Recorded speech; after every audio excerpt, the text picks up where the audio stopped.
story, the main character, who has dark eyes and hair with a cute face, will face difficulties that she never dreamed of, because her new appearance will surprise her so much that she will touch herself in surprise. The thing is that she will be reborn in a completely different world with a new appearance, or rather in the form of an invincible lady in battle named Yun, who has not only a bright, strong character, but also unique, open, and luxurious outfits. However, she will not be able to live her life alone, because on her way she will meet many personalities, including the one who will dare not only to come closer to her, but also to take her to himself, saying that from this moment on she will be his wife. Having absolutely no magical powers in the new world, the lady is still not weak, because she is able to defeat all opponents with one blow and knock them out, proving that she should not be underestimated. She is not going to be an involuntary bird in a cage. Therefore, having a unique beauty with long hair and a proud posture that only complements her appearance, she will promise herself to find a weapon that will make her 100 times more invincible. A young lady who has strict principles and a desire to always win, not allowing anyone to even humiliate her, because the girl is capable of being not only a queen with a golden crown on her head, but also the owner of a magical red sword. There will be many people on her way who will try to not only ridicule her, but also insult her out of hatred, which even the maids will do in her direction. But even in a seemingly cute pink dress, Yun will fight back against everyone. Not only difficulties await her, but also intrigues among the highest aristocracy, because she will be the only one who will be offered the reign and the crown. And not just anyone will do it, but the heir to the throne himself, who always follows her like a shadow. But in her past life, the girl also had a strong character because she worked in law enforcement, and she remembers her last working day most clearly, because in the darkness, she was already preparing to deal with the criminal. On that dark night, the lady was near a house overgrown with greenery, but a bright light was shining from its windows, which told the girl that the one she was looking for was very close, if the noise made people wake up. However, as soon as she was distracted for even a moment and did not notice how the unknown person approached her from behind, she already felt the barrel of a pistol on the back of her head, which was about to fire, which is why she was stunned. She couldn't do or feel anything because the attacker had already taken her life, which is why Yun ended up in an unknown space with a bright sky, where she met the spirit of a cute blonde who apologized to her for being late for 10 years when the heroine was already 26. The protagonist realized that her real mother was standing in front of her, but it seemed too late to reach out to her, because the blonde's silhouette was already moving away from her, apologizing for not being able to see her grow up. She was so shocked that she woke up from her sleep with the same despair, stretching her hand to the ceiling and rising from the bed, already in a completely new body, but with the memory of the past. The puzzled lady first looked at her hand and was surprised to see long strands of hair on herself, although she remembered that she had cut her hair short before entering the police academy. But the place where she slept turned out to be no less strange than her new appearance, because she had never seen such a room and, moreover, did not remember how she got into the quiet and dark red room. Getting out of bed, she decided to go to the large mirror, and as soon as she looked at herself, the girl realized that she was seeing a completely different person in the reflection, but not herself. Also, looking at her new outfit, the excited lady remembered her clothes, because it was this one that she modeled in high school, but now she doesn't understand whether she is in a dream or whether she was killed during a mission.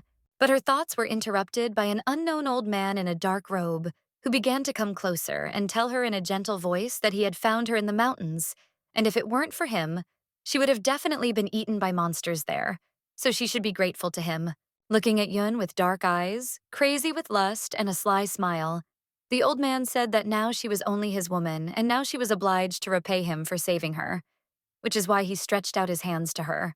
The man failed to scare Yun because the girl decided to punish him for his words with a good punch to the face, which caused her to immediately brace herself and prepare her fist, intending to use her experience as a police officer. A second later, the old man was already lying on the floor and could not get up, only screaming in pain and crawling away from the woman, while the protagonist herself looked at him and understood that she was facing another loser. Thinking that she needed to immediately find the people she knew in order to find out what had happened, the girl had already hurried to open the tall, large, dark doors, intending to look at the view from the room. Imagine her surprise when she saw not the high-rise buildings with the streets and pigeons she was accustomed to, but blue dragons flying in the air as she looked at them in surprise, repenting on the terrace. She looked at each little dragon with great surprise on her face, not understanding what could have happened to her and what kind of world she ended up in. and most importantly, whether she would be able to return back to her home and study at the police academy. Looking at the houses she saw under the tall building and the terrace, the lady realized that she seemed to have ended up in the Middle Ages, because the houses looked old, and there were only chapels and carriages near them. The girl touched her head in a daze, realizing that she was not sleeping. If she felt the wind, the warmth of nature and the stone surfaces on which she stood, very realistically. And also everything around seemed real. But even here, she was not allowed to be alone with the Soyo, because the same old man who had just woken up after the blow also came out onto the terrace with his magician, whom he ordered to grab the lady, which is why strange and golden threads were already flying towards her. Those same threads made her fall to the ground, while the magician also created a magic circle in front of him, thereby preventing the girl from moving. And when the old man in the robe shouted that he had not saved her so that she could lie in his bed and hit him in the face, he got angry and yelled at the protagonist, telling her that if she had incredible strength and character, he would sell her to the market and also see her death with his own eyes, because there she would fight until she lost her pulse. She didn't understand what the master meant until she herself found herself in a huge arena, where there were an incredible number of people who were screaming with joy, intending to see exciting slave fights. In the center of the arena, there was already a fighter of strong build named Lawrence, who had 5 wins without a single defeat, which is why all the spectators were betting on him and wanted to earn as much as possible. And looking at the fighter was a quiet and excited Yun, who was also introduced by the hosts, saying only that she was a cutie with bare legs, who actually came to this world in the body of a 16-year-old teenager. She stood and waited for the moment when the hosts would announce the start of the fight. And behind her, she heard laughter and insults from the spectators, who called her dirty words and said that she was destined to die at the hands of Lawrence. And as soon as the hosts announced that the fight had begun, a fighter named Lawrence ran at full speed towards the lovely lady, intending to knock her out with one blow, but the protagonist stood and didn't even shake. The bare-chested slave's first blow was oblique, because the girl easily dodged his fist, stepping aside and already allowing herself to make her first blow against the self-confident man. Everyone, including Lawrence himself, was incredibly surprised that the lady was not only able to grab his hand, but also pull him along with her so hard that the big guy could not stand, but was about to fall to the ground. The 16-year-old heroine, who was called a cutie and humiliated for her long legs, managed to lift her opponent into the air on the first try and slam him into the ground with incredible force, causing him to scream in pain. He was not going to give up so easily. All the spectators, including the protagonist's owner who was watching the fight and sincerely wished Yun death, began to scream in shock, asking why a fragile lady was able to knock out an experienced fighter and how this was possible without magic. The spectators were shouting for Lawrence to get up immediately because they had bet a lot of money on him, which the fighter did, once again getting on his feet in front of the protagonist in order to try to win. The lady understood that she had to get out of here no matter what, and so she was already coming up with a plan on how to get away from everyone, while her opponent was already swinging at her with such force that it seemed he would raze her to the ground. But the girl turned out to be so physically prepared that this time she was able to dodge. She jumped to the side like a grasshopper, which caused her opponent to hit not her, but the ground, breaking it with a loud crack. The heroine was truly surprised when she saw a crack in her chain, realizing that she could get rid of it if she put in more effort, while her opponent could not recover from the second powerful blow to the ground. Lawrence was getting up, but he obviously didn't have as much strength as he had at the beginning, because he kept his head down and couldn't concentrate while all the spectators were indignantly shouting at him to grab the girl by the hair and knock her out, otherwise they would lose all their money. And the girl decided to take advantage of this, grabbing the chain on her neck with her hands and tearing it apart with a clang and screams that she was tired of all this, and did not intend to endure such bullying and ridicule any longer. With eyes mad with anger, she decided to look at everyone and ask what human life meant to them, if they were willing to watch people fight to the death while the spectators were just having fun and placing bets. She decided to take out all her anger on Lawrence, so she attacked him with her fist and screamed that this was all over, and therefore she was going to make him lose in order to save herself from captivity. It was with these thoughts that the girl hurried to swing her fist at the enemy again, which meant that the battle would now end and clearly not in Lawrence's favor, who was unable to inflict even a small scratch on the lady. Her strength was enough for her to hit the man so hard that he skidded across the ground and crashed into a stone wall, which shook from the cracks and damage that appeared. And Lawrence himself understood that he would not be able to get up again. He found himself right under Yun's master, who became even more indignant, ordering the fighter to immediately stand up and avenge him. also humiliating him for being defeated with one blow by a girl with bare legs. However, the old man with gray hair was unable to even call the guards to him, because the protagonist was able to jump with the agility of a cat onto the stone slab right in front of his astonished face, while the spectators around him gasped in shock. The old man jumped up from his seat, looking at the lady in shock as she squatted in front of them and called him real trash who shouldn't be deciding other people's fates, much less telling people who they are and what to do. She wanted to say in response that she was a count and that she had no right to talk to him like that, but the gentleman was unable to speak out because Yoon decided to hit him in the face with her boot in order to push off at the speed of a bullet and run past the shocked spectators. She easily managed to climb onto the arena arch, where it turned out to be very high and dangerous. But this did not frighten the girl with long hair, because her desire to be free exceeded her fear several times. She was just a small black silhouette at the top of the arena, when below she could see not only the road, but also the carriages passing by, and one of them even conveniently stopped right below her. The stunned spectators looked at her and did not understand what the heroine intended to do next if she could not jump from there without magic. But while the girl looked at everyone with anger, the old man was already preparing to stop her.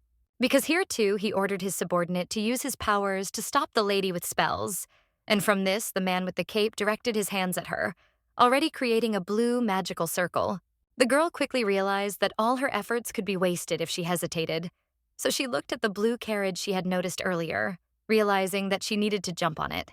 And at that moment, when the magician had already directed a beam of his blue restorative magic at the heroine, she jumped down, from which the enchanting light rushed into the sky and did not even touch her, while the girl was already preparing to fall into the carriage. She looked at the blue roof of the carriage, preparing to break through it with her feet, and also thinking about how to apologize to the owner of the transport no matter what. There was a loud cracking noise with which the girl damaged the carriage, disturbing the peace of one gentleman in it, but she did not even suspect who the one who would save her from slavery would actually be. The unfamiliar aristocrats in her were frightened, assuming that they were being attacked. But when the brunette squatted down and began to recover from the fall, someone answered in a serious voice that everything was fine, because they had nothing to defend themselves with. The black-haired master's servant was surprised to see a fighting girl in front of him and prepared to bear his sword in an emergency, while his master sat quietly in the shadows on a large chair and looked at the guest. His eyes were blue and bright, which was visible even in the shadows. And it was with them that he looked at the protagonist with such calmness on his face, as if he had known since the morning that a stranger would visit him in the carriage through the roof. And the heroine herself looked at him with a serious face, which did not even indicate that she was even a little tense, because she was constantly looking at the aristocrat and was preparing to get up. And while people were already gathering outside the carriage, including the count himself, who wanted to take the slave for himself and apologize to the master, the brunette threatened the blue-eyed man with a knife, holding it to his throat and ordering him to leave, because this was the only way out of the situation. The faithful servant intended to protect his master, preparing to stick out his sword at any moment, shouting that a stranger had no right to speak to an aristocrat like that and tell him what to do. But Yun quickly and loudly said that if even one of them moved, she would instantly take the life of this aristocrat and would not even regret it, thinking only about her freedom. However, when the heroine's sharp knife was near his neck, the man still remained calm, looking at the girl and ordering his servant named Kesher to do everything as the stranger said and not to resist. Only after this did Yoon let go of the boy and stop threatening him with the knife, causing the aristocrat to close his eyes, adjusting his sleeves and asking the lady if she was afraid that he might also attack. To this, the lady replied, looking at the boy, that when a person is tense, even his muscles change reflexively, and therefore she understood that he did not intend to attack her if he continued to remain calm. But after that, she asked whether the gentleman knew that she would threaten him. The aristocrat raised his blue eyes to her and with slight surprise in his voice told the girl that it seemed she was not stupid. But in response, Yoon asked again why he intended to help her and what he wanted from her. And to this, the brunette with a calm character and obviously serious intentions said that he needed not just a pawn that he could play with without losing, but a strong and intelligent figure, thanks to which he could achieve a lot. The lady was still in front of him as he sat in the chair, saying that if she still intended to leave, he would pretend that nothing had happened and would leave her completely alone.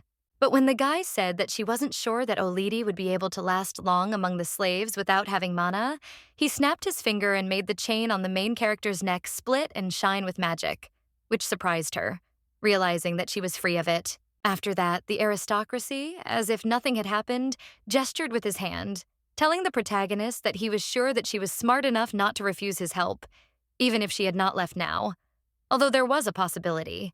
The lady, with her thoughts, seemed to find herself in an empty space, telling the gentleman that she really had no choice, since the slave owners were already waiting for her outside, and here she at least needed to know who this nobleman was.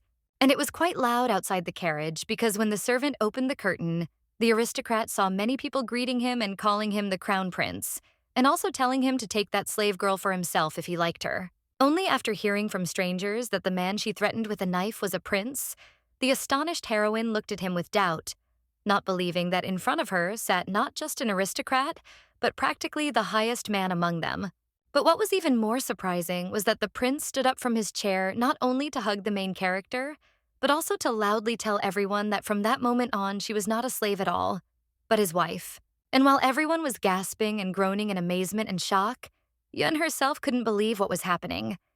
And so she looked at the guy with stunned eyes while he continued to hug her with his hand and look at everyone with pride and firmness. Absolutely all the counts and commoners, slave owners, and ordinary passers-by who found themselves before the prince bowed to him when he said that from now on this lady was not a slave, and never had been and never would be one again.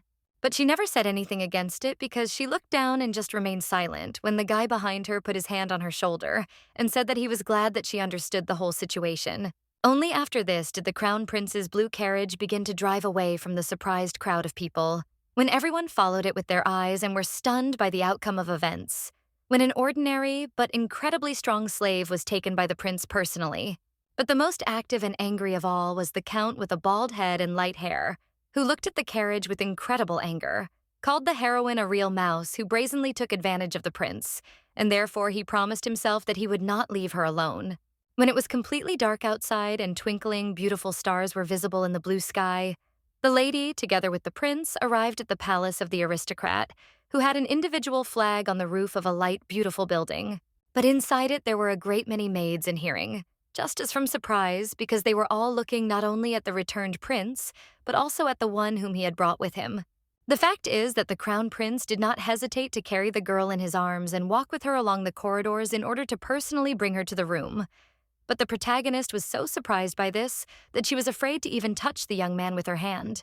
And while she did not understand why the prince was carrying her in his arms in front of everyone, the guy with her stopped, because in front of them were 3 maids who hurried to fulfill the aristocrat's order to immediately take care of the guest and wash her. Even when the lady was enjoying the hot water in the bath, she was constantly asked questions about how she met the prince, how she managed to win his attention, and whether he was attracted to her clothes, because the 2 maids next to her were interested in all this. While the girls were surprised at how romantically the prince carried the heroine in his arms to the palace, the protagonist herself sat in the bath and was silent, thinking about her experiences and thoughts.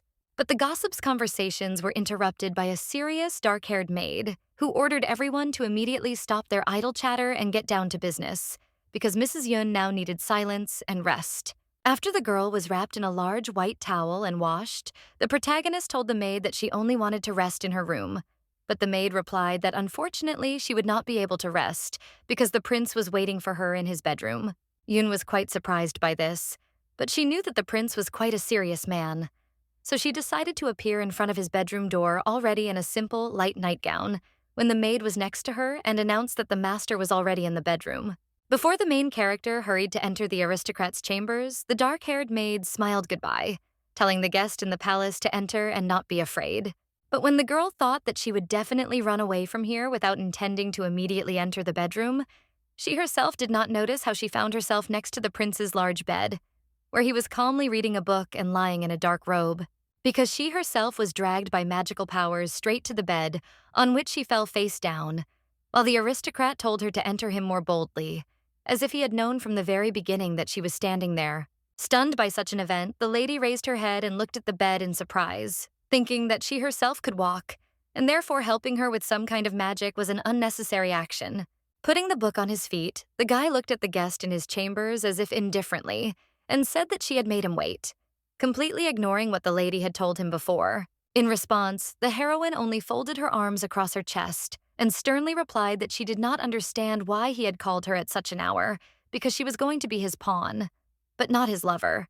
She also looked at the appearance of the prince in front of her, realizing that he was a rare, handsome man with rich eyes and black hair. But even with such an appearance, she would not have any closer dealings with him than a simple agreement. But the girl was surprised when the guy in the bed in front of her explained that he had no intention of doing anything else with her. But because he had brought her here only for safety. Because only his room where he was could be completely safe for her. The brunette with long hair looked menacingly at the prince and asked what he wanted then. If he called her a pawn, and also assured her that he expected nothing more from her than simple cooperation. But the guy in front of her simply closed his eyes and replied that she should just go to the couch to sleep now and not disturb him. And she could ask her questions later, in a week, because they weren't that important. However, the protagonist was not going to tolerate such antics of the gentleman. So she decided to teach him a lesson by climbing into his bed as if she also intended to sleep there. And when the stunned prince crawled away from her, asking her if she was crazy, the heroine only answered that she wanted to sleep in the bed and not on the sofa. The lady, angry with the prince, asked him whether he had brought her in his arms in front of everyone in order to put on a demonstration show, as if this was what irritated her, and that was why she intended to teach him a lesson. Turning over on her side and settling herself more comfortably, she said that it would be more convincing to see her maids in his bed in the morning than on the sofa. But the astonished prince could not answer anything, but only looked. Angry at her, he began to look at her closely and ask how she could be so shameless and impudent if she was a woman. As soon as the heroine fell asleep, she immediately found herself in her home, being in Korea, where she studied at the police college and before that always got ready in a hurry, holding breakfast in her mouth and putting on her shoes with her hands. But when she realized that she still had not fulfilled her dream of becoming a police officer, she found herself in an unknown, black space from which she began to fall, because an unknown man pushed her off a skyscraper. It was at this moment that the lady woke up, jumping out of bed and shouting in reality that she did not want to die, although she found herself completely alone in a bright bedroom with a large bed. But the prince was no longer nearby. As soon as she woke up, there were many maids around her who were going to tidy her up and dress her, who were also talking about the prince, saying that he had finally left his past and loved her. But when Yoon washed herself with a white towel, she did not understand what they were talking about. They never answered Yoon's question about what past they were telling her about, because after a while the girl was already dressed in a cute pink dress with bows, which also decorated the heroine's hairstyle. The maids really liked the heroine's image and thought that with such a dress she would be the most beautiful of all women. But when they admired her from behind, Yoon herself was angry and ashamed of her appearance because she was not used to it. A dark-haired maid even came up to her and said that the crown prince personally chose this dress for her, and therefore she cannot dress differently than he personally wants, because she is his chosen one. Hearing this, the brunette with dark, deep eyes seriously thought about what taste she should dress according to if she was not going to become the prince's lover, but only to make some kind of deal with him. Remembering how the main character had invaded the prince's bed the previous night and slept there despite everything, she clenched her hands into fists in anger, realizing that the prince was probably taking revenge on her for sleeping in his bed. Also, the dark-haired maid with closed eyes and a slight smile said that immediately after breakfast, they were going to greet a certain Miss Eloise, which made the heroine surprised, not understanding who this woman was. However, the maid herself quickly told the new guest that Miss Eloise, who has purple, long hair and prefers dark, elegant dresses, is the prince's bride and the youngest daughter in the Tilkio family, and because of her enormous power, everyone must give way to her. The protagonist stood and pondered the information, while two maids near her told her that the bride was a show-off, and the prince did not like her at all, because they were sure that he loved only her. And while the main character was learning even more information not only about the prince, but also about other aristocracy in the palace, Miss Eloise herself was at a snow-white table, on which she was brought a lot of sweets, including pieces of cake and cupcakes. But she did not want food, but the guest she was interested in. She sat at a table on the terrace and enjoyed the fresh air, but she was still impatient to see that very lady whom the prince had carried into the palace in his arms, and that was why she was indignant at the maid standing next to her, asking why she didn't come to her.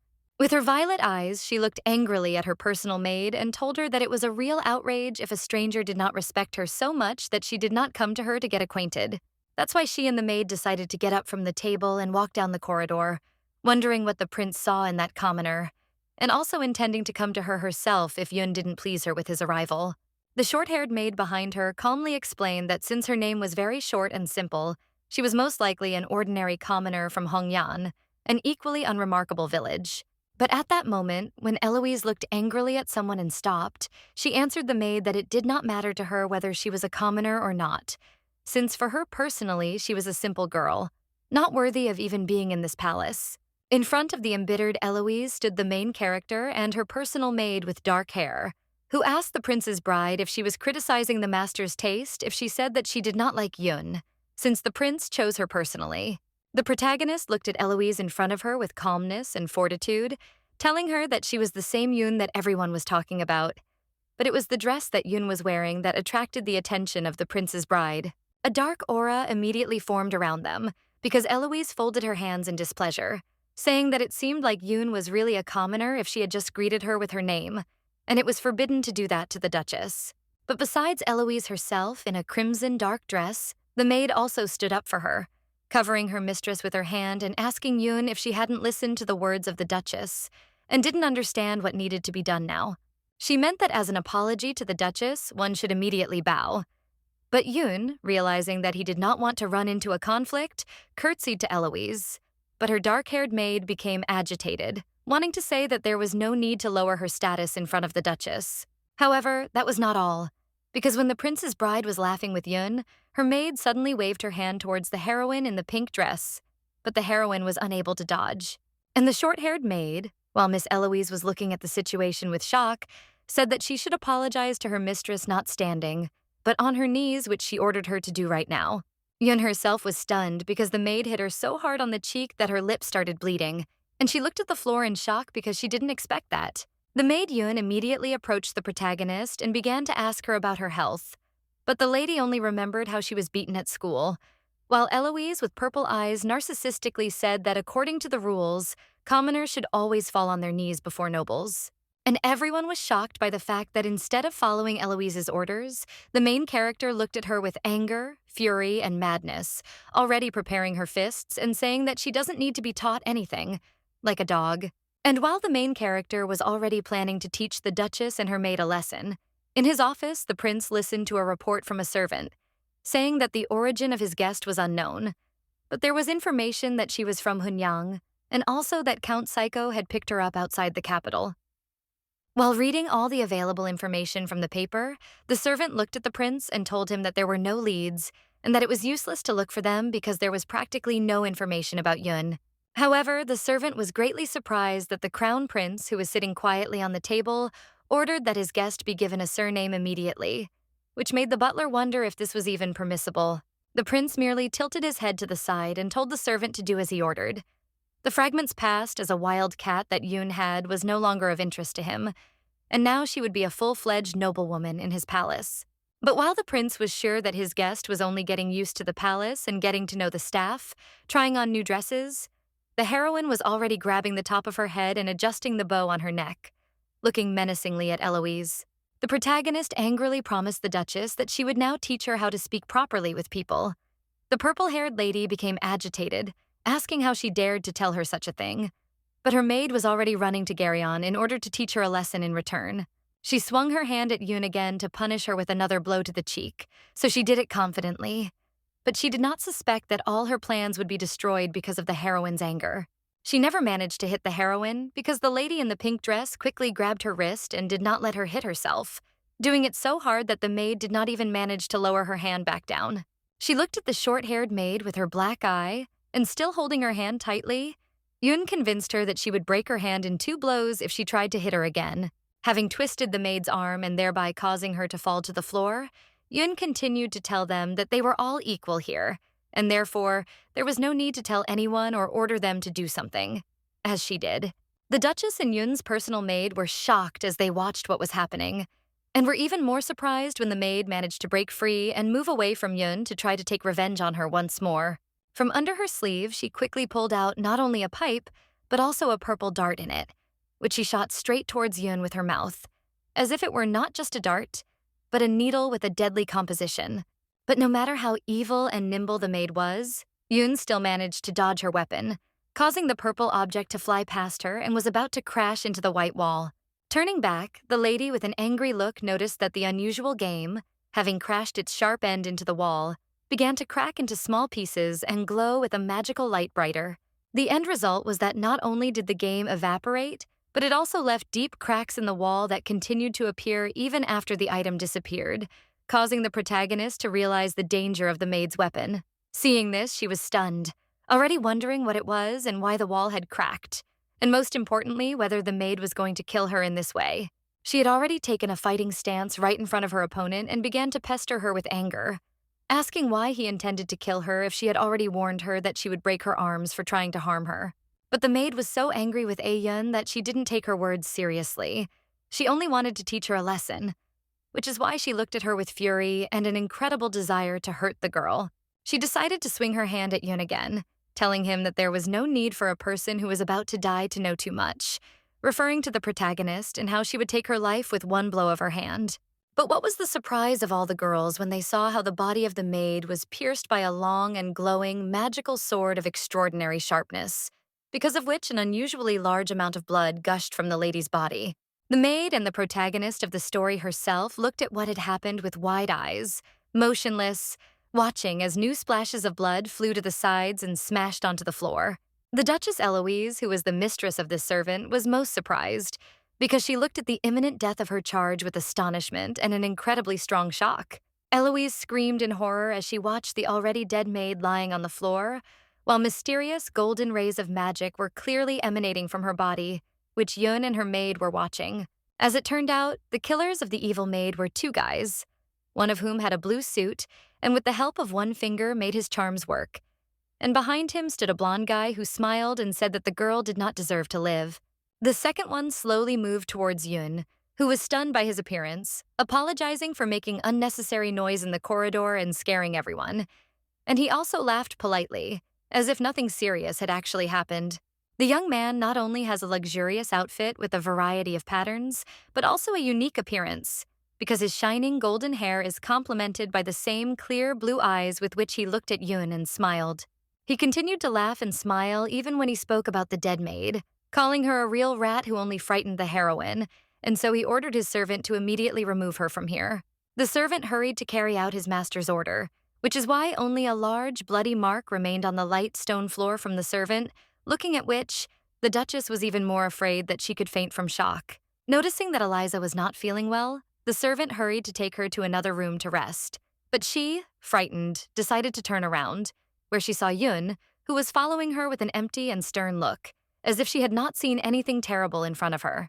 Left alone with Yun, the blonde decided to approach her and say with a smile that palace rat who doesn't know the mountains will no longer bother her, meaning that same murdered servant. He even knelt down to take a strand of Yun's long hair in his hand and admired it, telling her that she was like a magical flower that needed to be protected from evil people like that maid. However, everything around seemed to turn black when Yun, looking at the blonde, said that she still did not consider the maid a rat, but still thanked him for his care and help, which puzzled and surprised the aristocrat. But after he got back on his feet, he smiled and told Jarina that she was a really interesting person, and he also invited her to go with him wherever she wanted. Yun refused the blonde's offer, saying that she didn't want any trouble, and she also helped her maid get up from the shock, telling the master that she was the prince's girl, and therefore wanted to be grateful only for his kindness, avoiding closer communication. The blonde had to only watch the two ladies with a curious look and a smile, realizing that his brother's taste in women had changed if he thought that Yun would turn out to be another sweet lady, which turned out to be completely wrong. At this time, Yun and his maid were walking around the Snow White Palace, and the maid said that she could not believe that Miss Eloise forced her maid to harm her. Turning away from the maid, the heroine said that despite the help of Risselt, that same blonde man, she would like to do without bloodshed, just to teach the maid a lesson, and the interlocutor next to her was surprised by such words. Looking ahead, the lady with long hair thought that it seemed that the suspicious Risselt did not want to help her at all, which is why she asked the maid if the heir to the throne had not yet been determined and how many children the king had in total. When the maid started talking about Risselt, the lady imagined him in her head, telling him that the king has a daughter who has no right to the throne due to poor health, and he also has a son, Risselt, elegant and charismatic, and the king's third child is the prince himself, with dark hair and blue eyes, who earlier carried the heroine to the palace in his arms and ordered everyone to treat her like an aristocrat. Realizing that she seemed to have entered a feudal world where not only men but also the highest aristocrats ruled everything, Lady Sivero ordered her maid to immediately take her to the third prince to finally talk to him. And so, after some time, a servant was already in the prince's office, who informed him of Yun's arrival. But the dissatisfied gentleman with a pen in his hand replied that he was busy, and the heroine should be ordered to get out of here.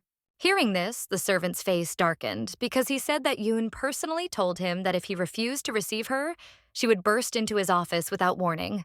Because of this, the angry and dissatisfied prince raised his head to the servant and, out of suppressed rage, even broke the pen with which he had previously written documents. And all because of Yun, who had infuriated him with her disposition. A second later, the main character appeared in the prince's office, and he ordered her to say what she wanted faster and to the point because he was busy, which is why the lady calmly said that she just needed a weapon. While looking at the papers, the prince asked the girl why she needed a weapon if women usually entertained themselves with tea and desserts in the palace. But if she wanted it so much, he recommended that she ask the servants to take her through the royal gardens. But even after this, the girl did not leave, continuing to stand near the prince who was working at his desk, asking him if he had dragged her to the palace in order to conquer the royal throne. Piercing the prince with her composure, the lady in the pink dress said that she guessed that because of the battle for the throne, he and his brother did not have the best relationship. But she was sure that the king trusted Risselt more than him.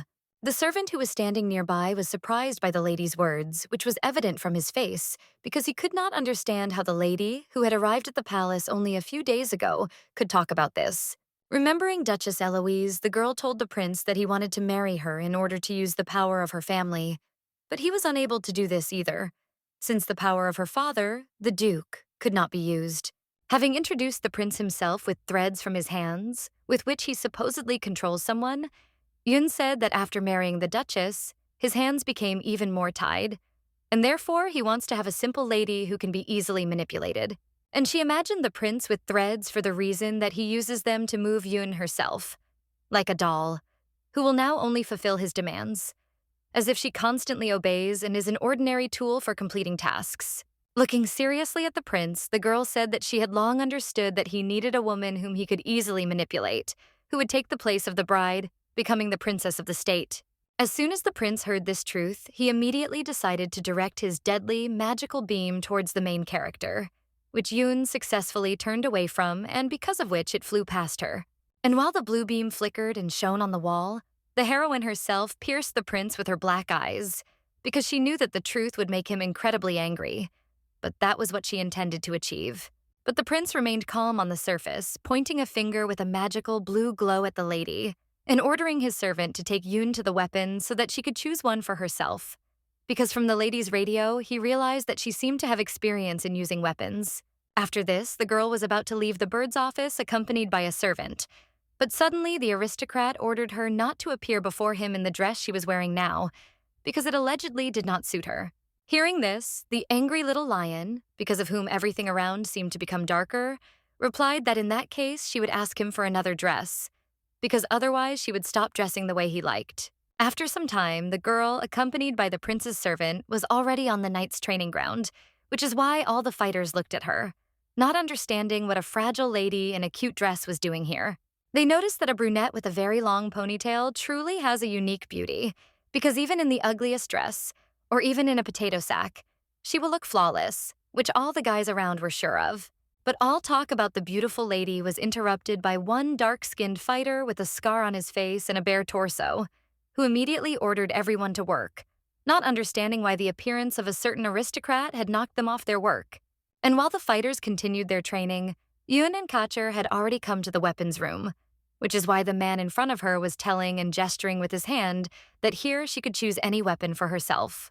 The lady looked at the weapons, but also glanced at the servant, asking him about the warriors she had met, to which Kacher answered her that they were royal knights of the highest order, but that there were also commoners among them.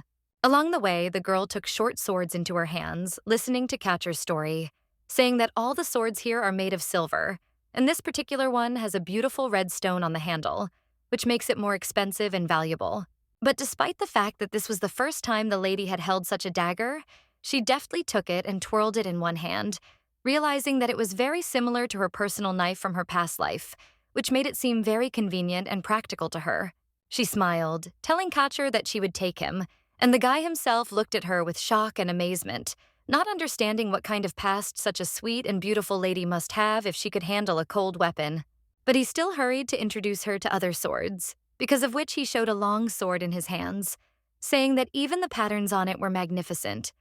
But Yoon didn't even look at it, because she wasn't interested in it at all. The thing is, her attention was drawn to a dark wooden box in the shadow of the warehouse, which is why the lady asked if weapons could be stored in it. Stopping behind the main character, the guy said that many years ago it was a gift to the prince from the Hongyan dynasty, but now it is gathering dust in a warehouse, as if everyone has forgotten about it. She decided to open the box herself, which is why she saw 2 katanas in it, which not only had elegant, beautiful handles, but also red blades. And Kacher himself continued to tell that he himself had not seen the prince use them. The surprised lady picked up one sword, took off its cover, and began to examine the red blade in surprise, while Kacher said that it had such a color because of the crystal, which was mined with difficulty in the caves, which is why it looks perfectly clean. He also told the girl with a smile that thanks to the crystal in the blade, even people without magic but with mana can use charms, because the sword has very unusual properties. But in the end, this is not the real power of a person. Holding the sword in her hands, the girl looked at Kacher and asked him where she could find a person who could provide high-purity mana, to which the guy replied that in fact, there weren't that many such people. However, gesturing with his hand and smiling at the nice lady, he still said that all the soldiers here possessed high-frequency magic, which he told her about. Hearing this, the girl raised her hand to her chin and looked curiously at Kacher, asking him if the prince allowed her to take everything she wanted, does this mean that she can take any person for herself? Therefore, after some time, the main character was already standing not only next to Kacher, but also in front of all the fighters, examining them, while the servant introduced the lady to the knights and called her name, saying who she was. Absolutely all the warriors lined up in a row, bowing their heads to the protagonist when Kacher loudly proclaimed that she was the prince's beloved. Therefore, she must be respected, and all her orders must be carried out unquestioningly.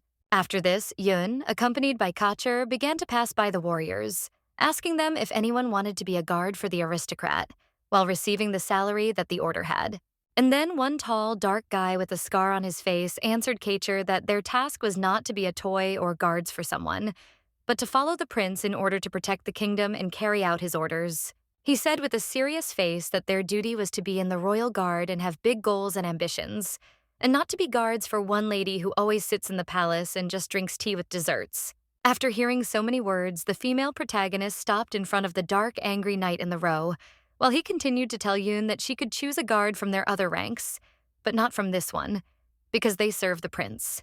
Kacher laughed, saying that he had completely forgotten that the prince's knights do not change those they follow at their own discretion, except perhaps according to the rule that implies respect for the stronger. All the knights started laughing because they said that such a fragile-looking and sweet lady could not become stronger than them. And so the dark warrior sighed, telling everyone to stop joking and just understand that the lady could not do anything here. They all said that there was no need to offend the lady in the pink dress, but the main character, listening to all this, only remained mysteriously silent, realizing that it was precisely through the battle that she would be able to prove her strength to everyone, which is a tradition among knights. And Kacher stood and smiled, looking at the warriors. She just decided to turn to Kacher and ask if he did all this on purpose, just so that everyone would refuse to be her guard and not provide her with the purest magic, which made the servant noticeably worried. Out of anger, the girl instantly pulled out the sword from Kacher's case, which made him amazed. But what surprised everyone even more was that the lady pointed the tip of the weapon at the guy's neck, asking if they respected the strongest here. And while the large and very sharp sword was only a couple of centimeters from the neck of the Dark Knight, who had previously expressed dissatisfaction, she exclaimed that on such an occasion they would arrange a fight so that she could prove to everyone the opposite. With her voice mad with rage, she looked straight at the tall warrior, saying that she didn't have any magic, so it was unfair to use it during a fight with her. And she also asked if something terrible would happen if she were to offend him now. The girl persuaded everyone to resolve the conflict by fighting, while Kacher stood behind her and could not find words from shock, because he was surprised by a woman who, in a cute dress, provoked the strongest knight and challenged him to a duel.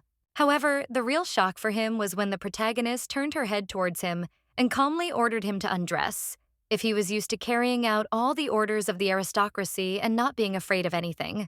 The shocked catcher did not understand what the lady meant until she looked at him angrily and explained that she would not fight the knight in such an uncomfortable dress, so they would change clothes. A few minutes later, the main character's plan was successfully completed because she reappeared before the warriors in a new image, in the form that Catcher was in, also holding a sword in her hand and telling everyone to start the competition. But while everyone was amazed at the girl's hips, her courage, and the fact that the woman generally agreed to fight with a real knight, the brunette himself, who was already holding his sword in his hand, said that he would make every effort to win and not disgrace the prince's name on his shoulders. The main character and the knight were already standing in front of each other and preparing to start the battle, while the warriors looking at them said that the tanned guy with a scar named Hawk clearly doesn't like women, so he wouldn't mind putting Yoon in her place. And on the ground sat Catcher, whom the main heroine had forced to change into her dress, because of which the guy bashfully waited for the fight to end quickly, and he could change, no longer catching the surprised glances of others. The warriors' fight had already begun, and Hawk decided to go on the attack first, heading towards the lady with the sword, already apologizing in advance for causing her pain and thus winning the duel in a few blows. Hawk intended to strike the lady with his long sword blade, but the girl managed to parry his blow with her own weapon, which was difficult for her, because the force with which her opponent attacked was not small. The lady noticed that it was too difficult for her to withstand the blows from Hawk's sword, so she dodged every swing towards her, realizing that she did not have as much experience in sword fighting as in hand-to-hand combat. And at the moment when the main character realized that she needed to make her move, she raised her heavy sword high, intending to strike the enemy. But with shock on her face, she realized that she would not be able to do this due to inexperience. Because when Haka jumped back one step from her, the lady slashed the blade of her sword with all her might at the guy himself and the ground, making it look like she was doing it on purpose. With some purpose, and as expected, even the strongest and highest quality sword could not withstand such a blow, causing its blade to split with a ringing sound, and its tip to bounce off the ground, which only meant that it would no longer be convenient to fight with it. Surprised, Yoon decided to stop and look at the sword in amazement, touching its damaged blade and asking everyone how it could have broken so easily and why it was so fragile. While Keicher screamed in shock because his personal sword was easily broken, and all the spectators were greatly shocked, the main Gatinya only stood in a stance, preparing her fists, as if she had also guessed that it seemed that her opponent had used magic on her weapon, and therefore now she wanted to fight only with her hands. Looking at the lady, the dark-skinned guy put his sword back in its sheath and told the lady that in that case he would fight her with his fists, because otherwise the battle would be unfair. And he did not expect at all that the protagonist would not just wait for him to pounce on her first, but she herself went on the attack immediately after his words, which surprised and frightened the guy, who began to cover his face with his hands from her blows. Hack couldn't even breathe for a couple of seconds, because the girl instantly began to attack him not only with her hands, but also with her legs, swinging either directly at the man's face and forcing him to stagger. The lady's flexible and strong leg was right next to his neck and was about to give him a serious blow, which made Hawk shocked, not understanding where such a fragile lady had so much experience in fighting and where she got so much strength from. However, when he wanted to dodge at least the girl's leg, Yoon, taking advantage of his confusion, not only grabbed him by the hair, but also managed to hit him in the chest with her knee. The guy's mouth even started to drool when Yoon dealt him the first blow, but with such force that he was shocked to realize that it seemed that it would not be so easy for him to defeat his opponent. But the lady's final attack was a punch to Hawk's chin, which caused the guy to immediately fall backwards and onto the ground, while Yoon screamed at him that she had never lost in hand-to-hand combat. So for her, this was just another victory. With her eyes glistening with victory and joyful emotions, the girl looked at her opponent and told him that now it was she who had proven to him that she was stronger, and therefore there was no need to offend her with words anymore.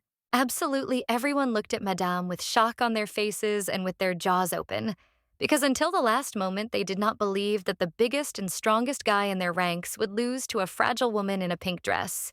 They looked at Hawk and Yoon, who looked at the guy who seemed to be no longer able to stand up, which amazed the spectators, and they whispered that it seemed like the knight would never be able to fight back against his opponent. Also looking at the defeated Hawk was Kasher, who was still wearing the main character's dress, but he realized with horror on his face that the prince's most devoted and talented fighter had lost to a woman who had knocked him out.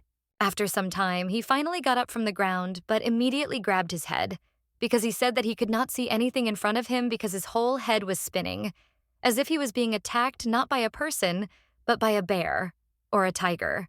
The lady looked at him with a smile, placing her hands on her belt and telling him that if he had recovered so quickly after being hit in the jaw, then it was very good and he could consider himself an experienced knight.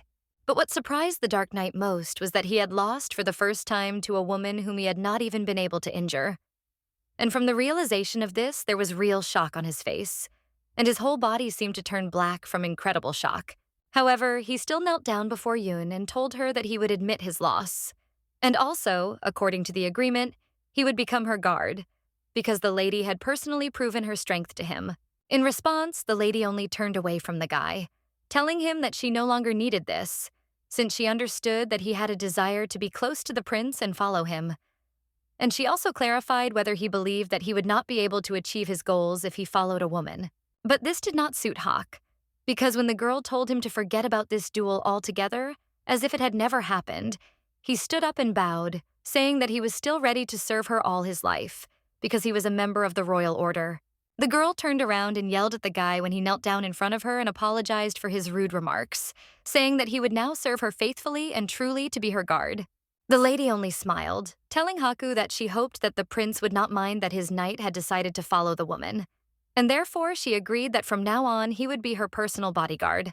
However, everyone did not think about the fact that when the prince himself learned of this news, he looked at his servant in shock, wondering if it was really true that his faithful knight Hawk had become Yun's guard. Kachur was ready to cry in front of the prince from excitement, but standing in front of the aristocrat in a shirt, he spoke. I myself wanted to dissuade everyone from such an undertaking, but he did not succeed. However, most of all, the prince was surprised by the fact that Yoon had all this easily, when he literally persuaded Hawk to be in the order. He even grabbed his head, telling the servant that it was difficult to find a person with the 7th level of magical power in the entire kingdom. But Hawk, who possessed it, decided to follow some girl and serve her. But Kachur showed the prince his index finger, clarifying that if Yoon was his beloved, even if she took the knight away from him, it meant that this warrior also belonged to the aristocrat. And while the servant was persuading the prince to give him a new sword, because Yoon had broken his first one, the heroine herself was already in the palace and was telling the maids that she would now be happy to take a bath. But everyone was surprised only by how she was dressed, because the lady was in a man's uniform. The two maids began to look at Madame in amazement and ask her where she had put the previous pink dress, because the outfit she was wearing now was very revealing, since her legs were bare. The calm lady with the long ponytail only answered that everything was fine, and she didn't like wearing long skirts because it was uncomfortable.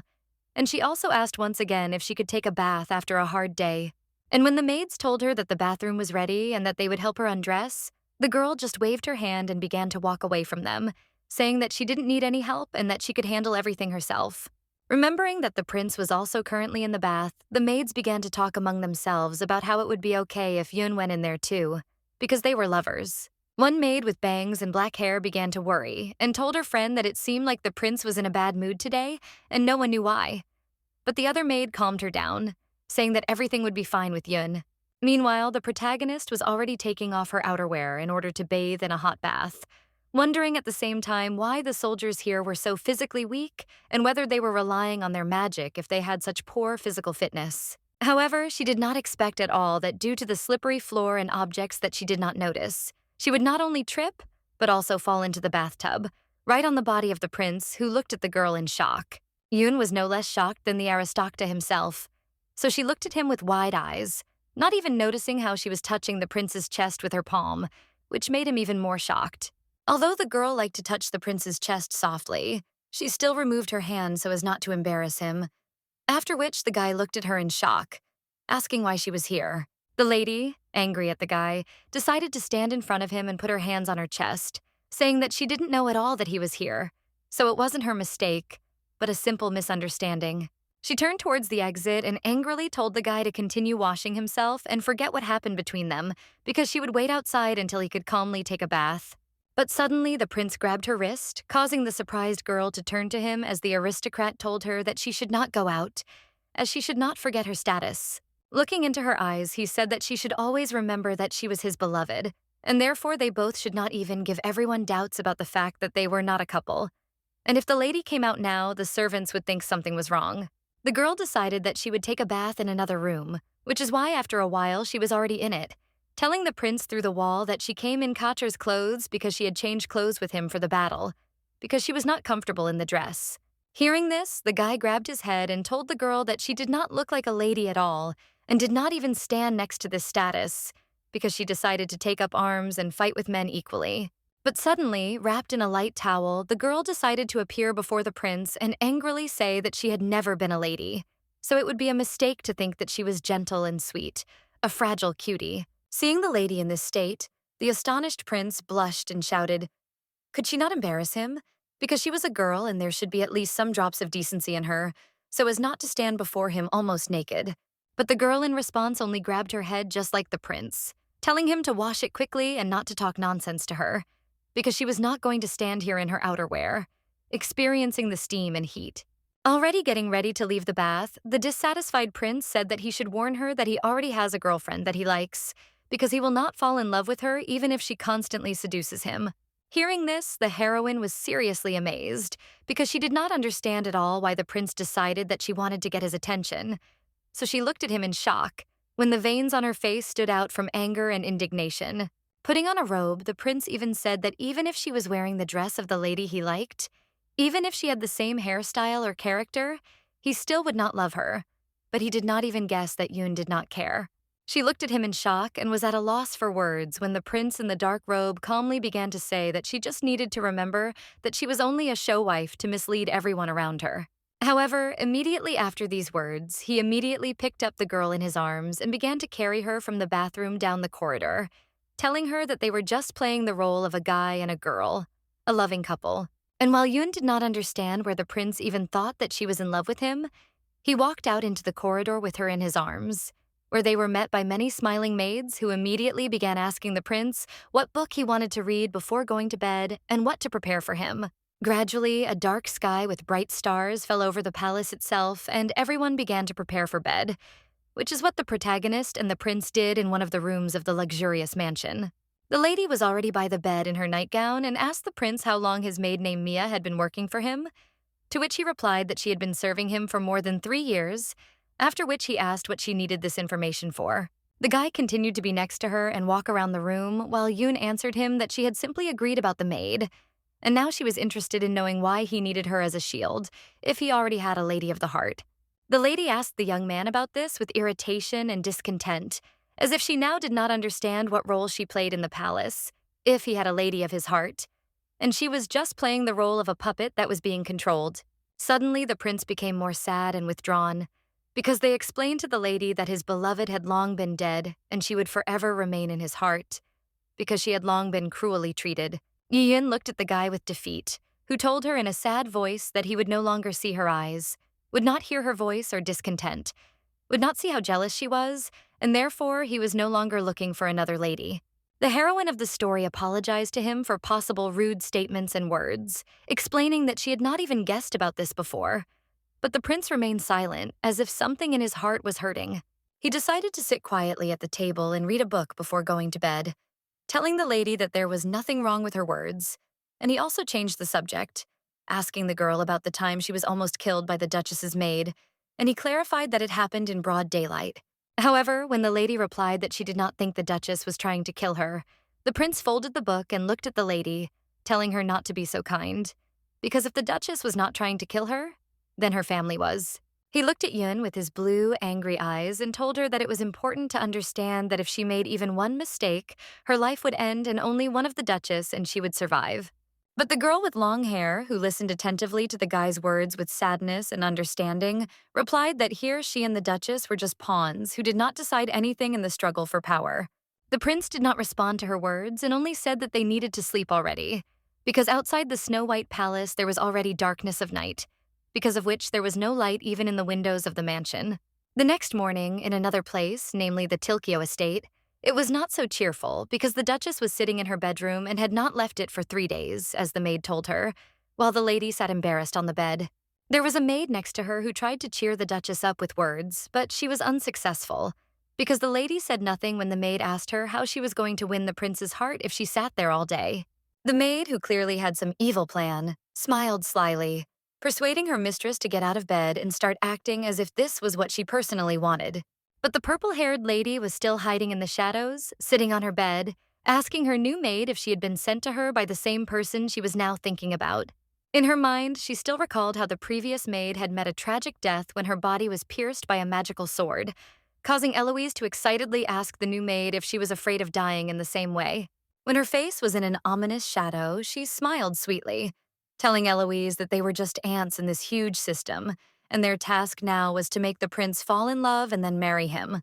Eloise did not believe that love could be used to eliminate competitors, and so she decided to get out of bed and put on a chic purple dress in order to appear before her brother and father and make a curtsy. The girl sat down on the red chair in front of her father and brother, who were also sitting in their places, talking about how Eloise looked bad and that she had no reason to grieve just because her only and unnecessary servant had died. Sitting stiffly on a red chair, the lady with purple hair and dress turned to the Pope, confessing that she could not forget the bloody picture she saw before her when her maid was pierced by a magic sword.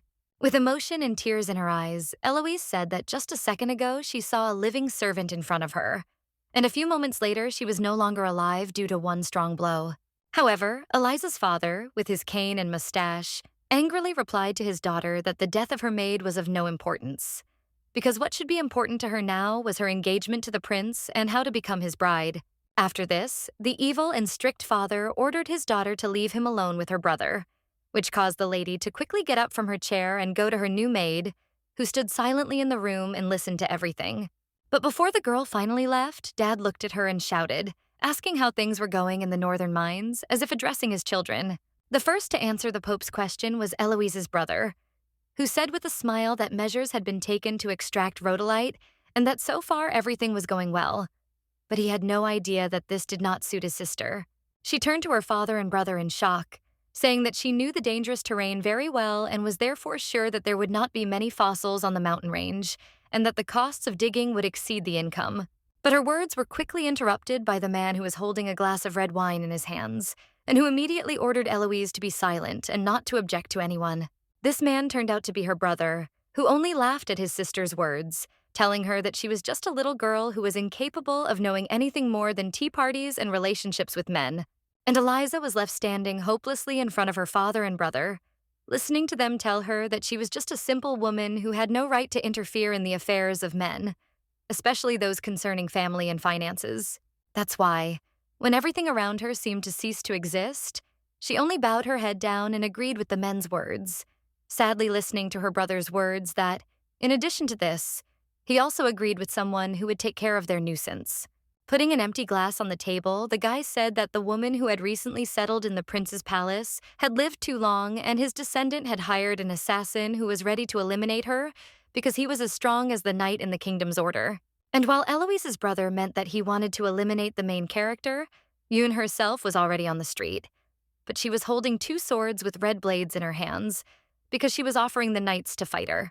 The girl said that she would fight someone without using magic, but she still made every warrior marvel at her strength, because they realized with shock that without magic, they were practically powerless against the experienced lady.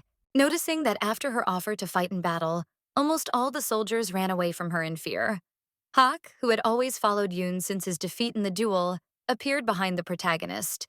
He bowed, causing the surprised lady to turn her head towards him while the boy asked her if she would mind if she took part in her training and kept her company. Hak even looked at the lady and admitted that he would do everything in his power to fight her for real, and as a true warrior, which was also visible in his confident, black eyes. Turning to her new partner, the girl told him with a smile that she had forgotten the most important thing, and that was why she was now offering him to teach her magic, if he had the charm, and not the weakest one. And while the protagonist was training with her new friend and talking to him, Eloise remembered how she stood as if in emptiness and listened to her brother's words when he promised that he would deal with Yoon soon. She herself sat on a chair and was sad, bowing her head down, while a maid was near her and holding something in her hand, asking her mistress why she was so sad. It seemed that the smile never left her face, because this time too she smiled broadly, asking the sad and downcast madam whether she was sad because of the words of her father and her brother. The maid began to apply red lipstick to Eloise's lips with a brush, reassuring her that without killing Yoon, they would not be able to win the prince's heart, and that this was necessary so that Eloise would become his bride. When Eliza looked at her maid with a sweet but very sad look, the girl decided to cheer her up, saying that she was absolutely beautiful and that she would certainly be able to win the prince's heart. Continuing to smile at her mistress, the maid said that she just needed to try to keep her head up in order to survive and win the heart of the prince, without disappointing anyone in her family. And while Eloise understood that everything in her life was already predetermined and she was not given the role that she should play, the surprised main character looked at Hack when he told her that magic cannot be learned, even if she asked him to learn exactly this. He stood in front of her and told her that spiritual mana needed to be awakened from an early age using a special spiritual stone, and he also asked if she knew this. The guy in front of her was extremely serious, telling her that mana could not be awakened as an adult, so he could not carry out her request. But the lady only remained silent. Looking at her red sword, the girl realized that now, because she didn't have any magic, she would have to use another person's magic to somehow enhance her potential and strength. But Hawk still bowed before her, smiling and saying that he would gladly put his spiritual power into her weapon, causing the girl to smile, telling him to do so. After that, real magic began to happen between the main character and Hawk, because the guy touched the red sword with his hand, which caused magic to immediately happen around both of them. Hawk told the girl that she would be fine if she was with him, but the lady really wanted to test the strength of magic. So when the blade of her sword began to glow, she swung it with all her might, causing the magic to hit the ground hard like lightning. Looking more closely at the ground, the lady realized that what was left was not just a crack, but a real gap into which it was dangerous to fall.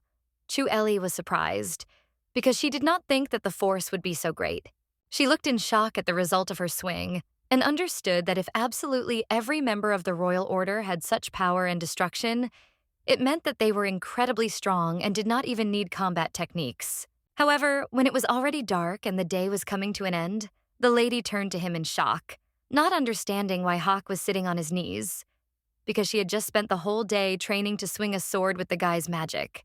Hawk seemed to be shaking because he was uneasy, and he also quietly answered the heroine that it was all because of him, because his magic had run out, and that was why he felt weak in his body, as if after training.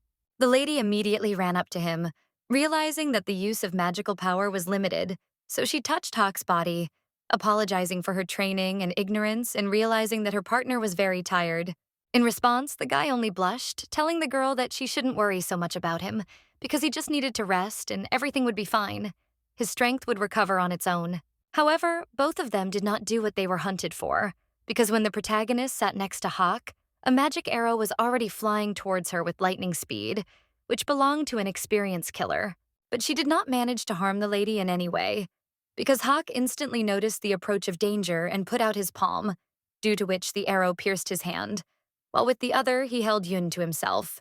They both stood up from the ground and looked at the one on the building in shock, asking him how he dared to attempt on Yun's life and how he got into the Royal Knight's training ground.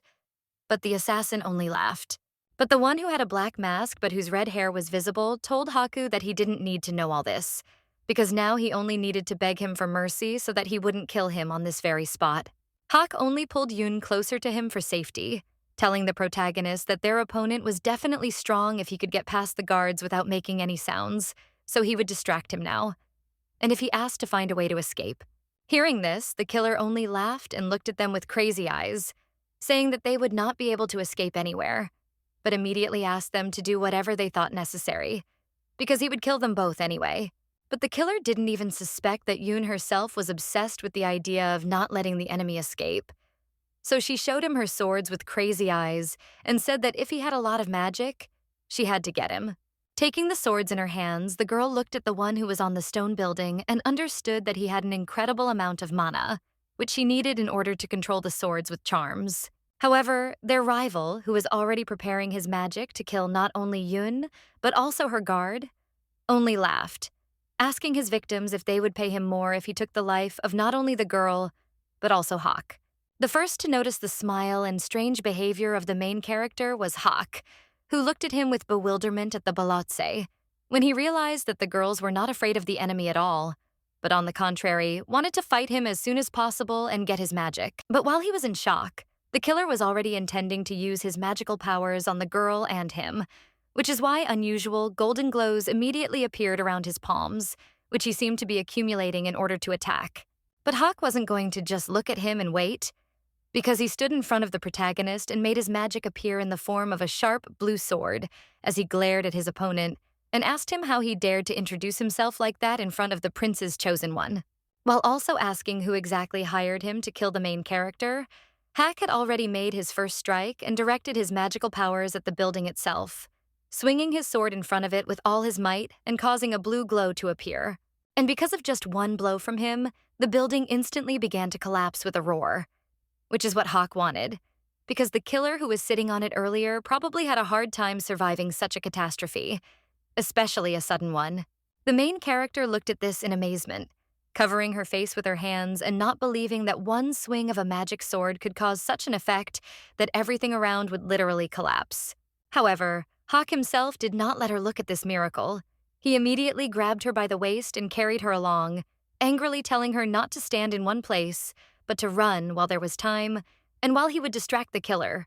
But they were unable to escape from the experienced mercenary, because his magic was able to reach them, which crashed into the ground with a roar, causing stones to fly into the air and the earth to split into several pieces.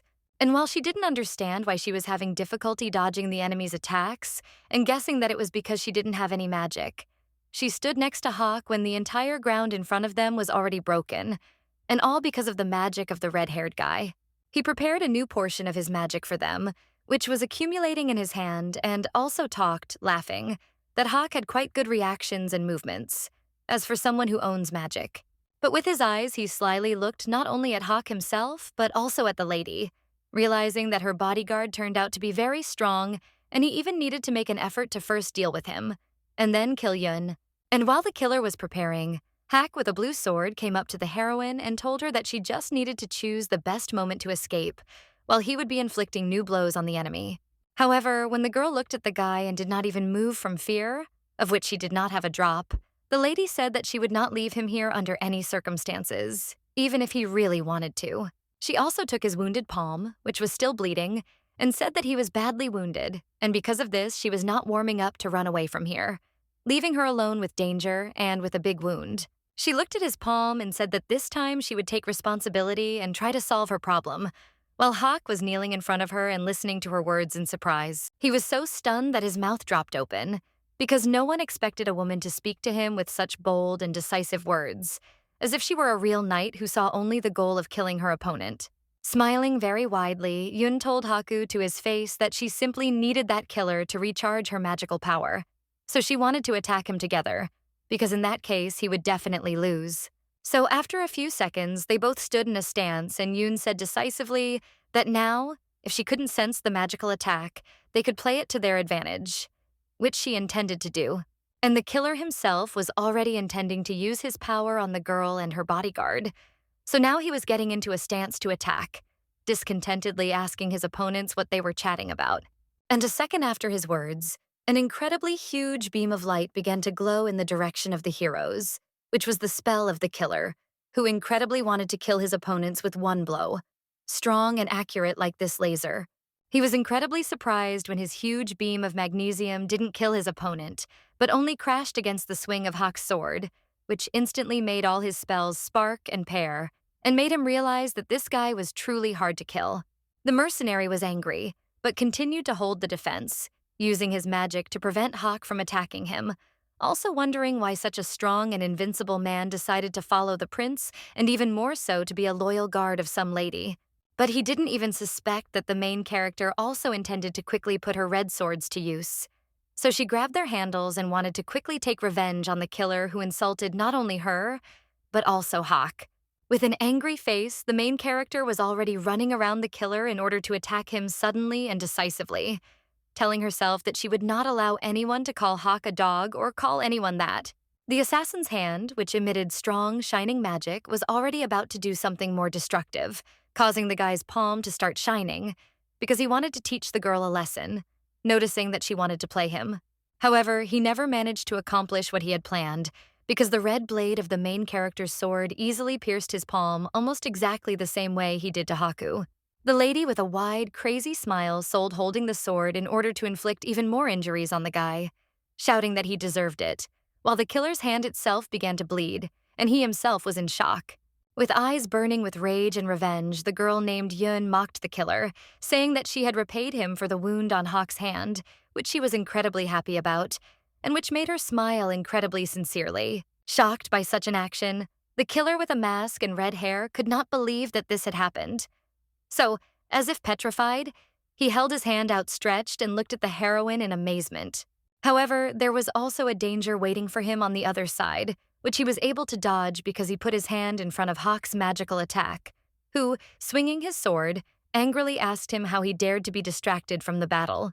But after that, Hawk decided to attack his opponent with incredible force, which is why one swing of his sword was enough for a blinding beam to appear in front of the killer, which intended not only to push the opponent away, but also to destroy everything around. There was an incredible roar as cracks and holes appeared on the originally flat ground, and the killer himself, who had been in front of Yoon and Hawk a second ago, disappeared, having been pushed away from them by the blast wave. Having crashed into a tree with his back, the killer no longer wanted to get up and fight back because he had no strength, and so he only groaned and could not catch his breath, trying to bring himself to his senses. Hawk and Yoon looked at the killer and realized with shock that they not only managed to defeat the criminal and weaken him, but also make him lose consciousness, because the heroine was the first to notice this, thanks to the fact that the red-haired guy showed no signs of life. But as soon as she started talking about the killer no longer being conscious, Hawk himself next to her began to stagger from exhaustion and was about to fall to the ground, which greatly surprised the girl with the long tail, calling him by name. She decided to quickly grab him in her arms and gently lay him on the ground, touching his chest and anxiously calling his name, as if he was about to answer her. But with each passing second, she realized that it seemed that Hawk was truly exhausted. Looking at his face, which was all covered in small scratches, the girl understood that now Hawk had finally spent all his magic on the battle, which is why he urgently needed rest. Then sadness and guilt awoke in the girl's heart for being the one who made Hawk feel bad. So she looked at him with sadness, apologizing for everything that happened and apologizing for causing a destructive battle. The lady didn't even suspect that at the moment when she thought it was all over, the assassin behind her was able to muster the strength to not only stand up, but also slowly walk towards the lady and create magic with his whole hand to attack. But the heroine herself turned out to be neither stupid nor naive, because she swung her red sword right in front of the stunned killer's face, causing the bloody magic beam to block his path to her. Yun looked at the guy with her furious and maddened eyes and said that she could feel the murderous aura from people like him from afar, because in fact, she had died from it in her past life. The killer began to stand in front of the lady very weakly and sluggishly when magic began to sparkle around him, and he also said that he really underestimated her and therefore would now leave her alive, but in 2 days he would definitely return to kill her. With red, long hair and an angry look, he stared at the girl and told her to thank him for the fact that she still had 2 days left to live peacefully and without incident. However, as soon as he retreated even one step, the heroine immediately stood up from the ground with a red sword in her hand and rushed after him, intending to swing her weapon straight at him and shouting that there would be no next time. While smiling and shouting that he was the one who should become her magic power bank, the lady had already raised her hand with the katana up, attacking him with all her might, and so confidently that the shocked killer could not escape. The surprised stranger looked at the girl with wide eyes and did not understand why the lady was acting like a hungry wolf, but he was still preparing to fight off her attacks, although he was not sure that he could resist her. His doubts were justified, because the girl quickly swung her red sword with such force that the entire earth in front of the guy cracked and warped and forced him to fall to his knees. And the lady easily managed to brush away her opponent's sword, who was already lying on the ground and could not move, because the shockwave and incredible magic made him lose all his strength and fall. While the enemy was shocked to realize that all his bones were broken and he couldn't even move, and didn't understand where that woman got so much strength from, Yoon herself looked at Hawk, who was still on the ground, realizing that even when he was unconscious, she could use his magic. After that, the long-legged protagonist hurried to grab her opponent by the collar and lift him off the ground, asking what to do with him now, while the killer coughed and told the lady to let him go.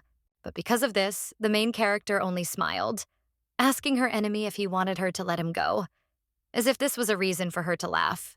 The girl continued to hold him by the collar and not let him go, which made the long-haired guy unable to move, angrily asking the lady what she was trying to achieve and persuading her to let him go. But Yoon had no intention of pardoning the one who intended to kill her, so she looked menacingly into his eyes and asked who hired him. because she immediately realized that such a killer clearly had a customer who wanted her dead. However, when the angry man said that she was just the prince's mistress and she didn't need to know, the long-haired lady grabbed his head with one hand and with the other was about to remove his mask from his face, saying that she was tired of all this. Imagine her surprise when, taking off her mask, she realized that in front of her was, apparently, a girl, and not a man, because the red-haired man has a cute appearance and face with prominent eyelashes. She continued to hold him by the collar and ask if he was, as it turned out, a beauty, when the guy answered that, on the contrary, he was a guy and would definitely kill her, which he said with incredible anger and hatred. Yun didn't take his words seriously, so she laughed, smiling at him, saying that she really wanted him to be by her side and not hide just to kill her. Hearing this, the guy was surprised, because he thought that his rival would first try to kill him, and not spare him, which is why he looked at her with amazement, clarifying what he meant. But the lady in front of him only made a thoughtful look, telling him that he now had the option of dying at her hands, and also the option of following her instructions and being her person. And then she could give him what he wanted. At this point, the killer realized that he had not completed his task at all, but on the contrary, had gotten himself into a problem from which he clearly could not get out if the girl, who possessed incredible strength, told him to choose between death and obedience. But a thought about his own sister flashed through his mind, whom he so wanted to help. And that is why the guy now fell to his knees in front of the heroine, saying that if she gives him enough money to save his sister, she can take his life for herself without any questions. Looking at her sadly, the killer also said that if he became her bodyguard, he would no longer be able to be a hired killer, so he was not sure what to do. The guy was very surprised when Yun started telling him about some DNA and how it had not been found yet, and therefore it was very easy to fake the information, and she also found a mistake somewhere. The smiling heroine looked at the killer and told him that he could not become a bodyguard, as he would arouse suspicion among the royal order, where no one knew him. But thanks to his cute appearance, she knew that she could give him another role. When Yun explained that with his feminine looks and hair, he could easily become a maid, the boy became indignant, asking her if she wanted to make a woman out of him by putting him in dresses. He blushed and looked at the heroine in shock, asking her if she wanted to make fun of him or humiliate him by forcing him to work as a maid in the prince's palace. But he had no idea that the protagonist's plans were serious. The killer screamed that he would never wear a maid's uniform under any circumstances, because he did not intend to be just some nice maid after working as a dangerous and formidable killer. However, when Yun said that only the maids could be around her all the time, which was safe, the red-haired boy suddenly realized that there was meaning in her words, because it was truly brilliant. But he still didn't want to humiliate his manhood. At this time, the girl looked at him as if with boredom, realizing that all the emotions of this man were written on his face, and she understood perfectly well that he did not want to humiliate himself, but also wanted to get money for his sister, to be safe. Then she decided to cheer him up by sitting on his lap, and with a sly look saying that if he agreed to this, he would show that he was a real man, very cool and courageous, who was ready to do anything for the sake of his family. Hearing this, the guy really thought about the lady's words because for the second time an epiphany awoke in his head, when he realized that his action might seem more decisive and respectful than it seemed at first glance. Therefore, 2 days after these events, a lady in a beautiful red dress was sitting in the library and reading a book, asking her maid Wei what this or that word meant, to which the maid answered that the text was about a village under an apple tree, also showing her her index finger. And while the main character was studying the language of the world, comparing it with English, a servant entered her library to inform the lady that Hawk had woken up after losing consciousness and seemed to be doing quite well. Looking at the servant named Kasher, she thanked him for his help, but he replied that there was no need to thank him, because he would do whatever she asked, unconditionally and immediately. And while Kasher didn't understand what exactly this woman was doing to Hawk, who was the strongest royal fighter, who ended up lying unconscious for 2 days, the protagonist waved her hand at the maid, saying that she would come to her later. Wei bowed to the lady, saying that she would of course wait for her to continue studying the words later. And after the heroine left, Wei turned to a new red-haired maid named Rika, telling her to help her clean her room and make her bed, while Rika herself tried to act feminine without revealing her male gender. Noticing that the new girl wasn't smiling, Wei advised her to be nice and polite more often, causing Rika to start apologizing, trying to smile more and act like a nice girl. Smiling at her new friend, who was not really a friend at all, Wei said that even though she was recommended by the mistress herself, She would still punish her for all her misdeeds and teach her everything. But after that, she immediately stopped smiling. Looking at Rika with complete seriousness, Wei ordered the red-haired lady to finish cleaning the library, and she would come and air it out later to see if she had completed the task.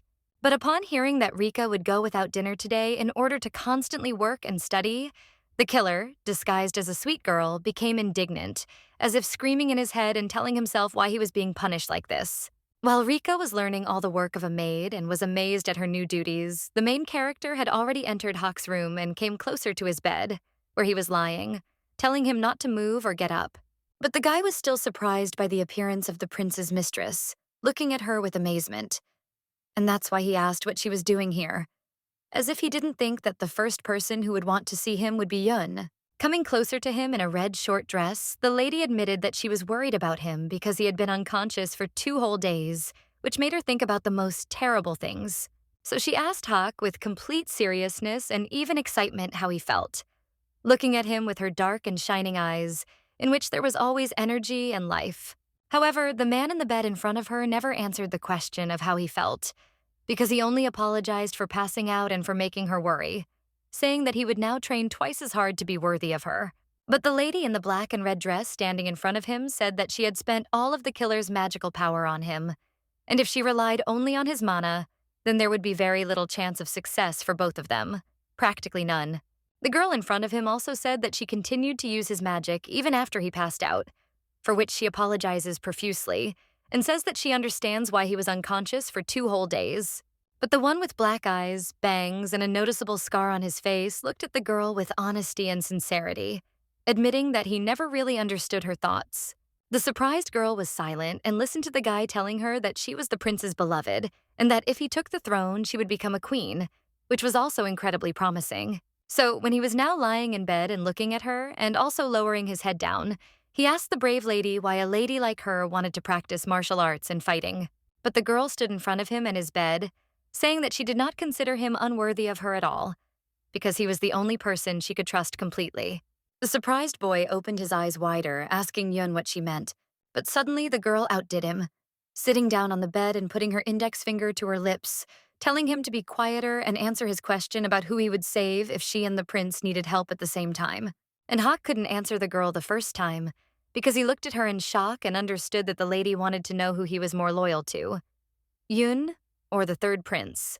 And while the main character was asking Haku questions, the new friend, disguised as a maid with red hair and the name Rika, was still wiping the shelves with books so that there was not a single speck of dust on them, and so that he would not be scolded. Sometimes the guy looked at his fake breasts, because instead of real ones, he had fabric that only imitates female forms. But because of them, he felt very uncomfortable moving and especially raising his arms, which is why he couldn't understand how ladies tolerated this discomfort. Another problem he had was his shoes, which had high heels and he couldn't walk at all, which meant he was constantly falling, and his heels hurt from discomfort. And while Rika was falling because of her heels, 2 maids were already heading down the corridor towards her, talking about the new servant, asking each other what she liked and whether she would like the sandwiches that one of them had brought. One dark-haired, sweet lady was saying that a certain maid named Lillian was very sweet, and therefore she was sure that she would like her too. And by this time, they were already approaching the library where Rika was.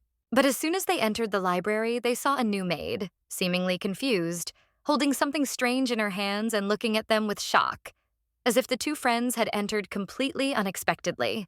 As it turned out, the guy just wanted to take off the annoying breast pad that was bothering him. But as soon as the maids noticed such a strange event, the killer in the form of Ricky blushed, not even knowing what to say. The 2 maids immediately realized that their new lady's breasts were fake, and that the woman in front of them was not a lady at all. And when the killer began to hastily hide the pad under his clothes, they asked him in shock who he even was. Coming closer to the guy, they began to ask him who he really was. But the shocked and confused killer began to say that they didn't need to burst into the library so suddenly, to which one of the friends replied that they just wanted to greet her. Rika looked at the girls with a sly look and realized that she seemed to have given away that she was a guy. But she also realized that she needed to play the role of a cute and new maid until the very end. To the killer's surprise, it seems the 2 girlfriends didn't even realize that he was actually a guy, because they started telling him, addressing him as a girl, that she wouldn't be able to win the prince's attention with her big curves. Hearing this and realizing that the llamas were only thinking about the fact that Rika only needed the prince's attention, the killer was truly shocked, which was evident from his face because he had not thought at all about the aristocracy, and even less about how to please him. And when Rika did everything to be accepted as an ordinary girl and a maid, Yun continued to communicate with Hak, or rather to ask him who he would save if she were drowning at the same time as the prince. A minute later, the guy decided to answer sternly, saying that he would have saved the prince first because he was ideal for the role of king. But if he chose to serve Yun, then in that case he would have saved her, and not the aristocrat. But the lady in the maroon dress, who was charismatically holding a lock of her hair in her hand, replied that from the very beginning the only person who could command Hak was the prince. Sitting down on the bed in front of him, the girl explained that he had sworn allegiance to her, only because she was the prince's beloved, and not because of the strength she had shown him in their very first duel. And after the guy said sadly that everything was so, Yun, satisfied with the answer, got out of bed and said with a smile that it was his devotion to the prince that was her strongest support that she would use. She smiled at him and looked into his eyes with incredible cunning, asking Hak if he would allow himself to be used by the prince's Raleigh if he was so devoted to him. And while the beloved of the heir to the throne was planning to get everything from her people, disputes and disagreements did not subside in the residence of the Tilkio family, and all for the reason that the family gathered again, sat down at the red furniture and began to indignantly think about where their mercenary was, whom they gave the task to kill Yun. Eloise's brother was worried and told their father that it seemed that their mercenary would not contact them again, and the head of the family was even more indignant, asking those present how they could have failed to kill some talentless girl. But most of all, Eloise was surprised by this, who was also in the company of the family and listened to her conversations, amazed that Yun was alive, and the killer, on the contrary, had disappeared, as if he had been eliminated, and not the heroine. She sat on the red chair and felt relieved that Yun survived even though she was her enemy. But suddenly the maid behind her said that if the plan failed, then she would take on the matter. The maid was in an ominous shadow, smiling, and also placed her hand on her chest and told Eloise's father that she could be relied on, since her master would not punish any of them, and that they should simply leave the matter to her. The maid with short hair was standing next to Eloise and was saying with a sly smile that her mistress would definitely marry the prince, and all the problems would then be solved by themselves. However, Eloise herself did not seem to be happy with her father's and her family's plan at all, because her face showed real sadness as she realized that she could only follow her own plan and not do what she wanted. The girl's father sat calmly on the red sofa and said that in that case he would hand over the plan to the maid, and also asked her to convey his greetings to the prince when they returned to his palace again. It was not quiet in the palace itself either, because the prince's older brother, named Risselt, was having fun in his own way, namely, forcing the lady with green hair to make love. The lady screamed and asked the aristocrat to stop, but he seemed not to hear her, because he wanted to satisfy only his own desires, which is why he sweated and exposed his toned body. And near the bed, on which Risselt was having sex with the girl, the servant stood and remained silent, as if waiting for everything to end and for the crown prince to pull back the curtains in order to leave the sleeping place. While doing his business, the prince asked the servant about how things were going regarding what interested him, to which the servant, who was looking at the shadows of the couple, replied that Yun was alive and well, and that no mercenary had killed her. The boy adjusted his golden hair with his hand and smiled, telling the servant that it seemed that Yun was not a weak cat, but a formidable predator who would not let anyone be offended and who should not be underestimated.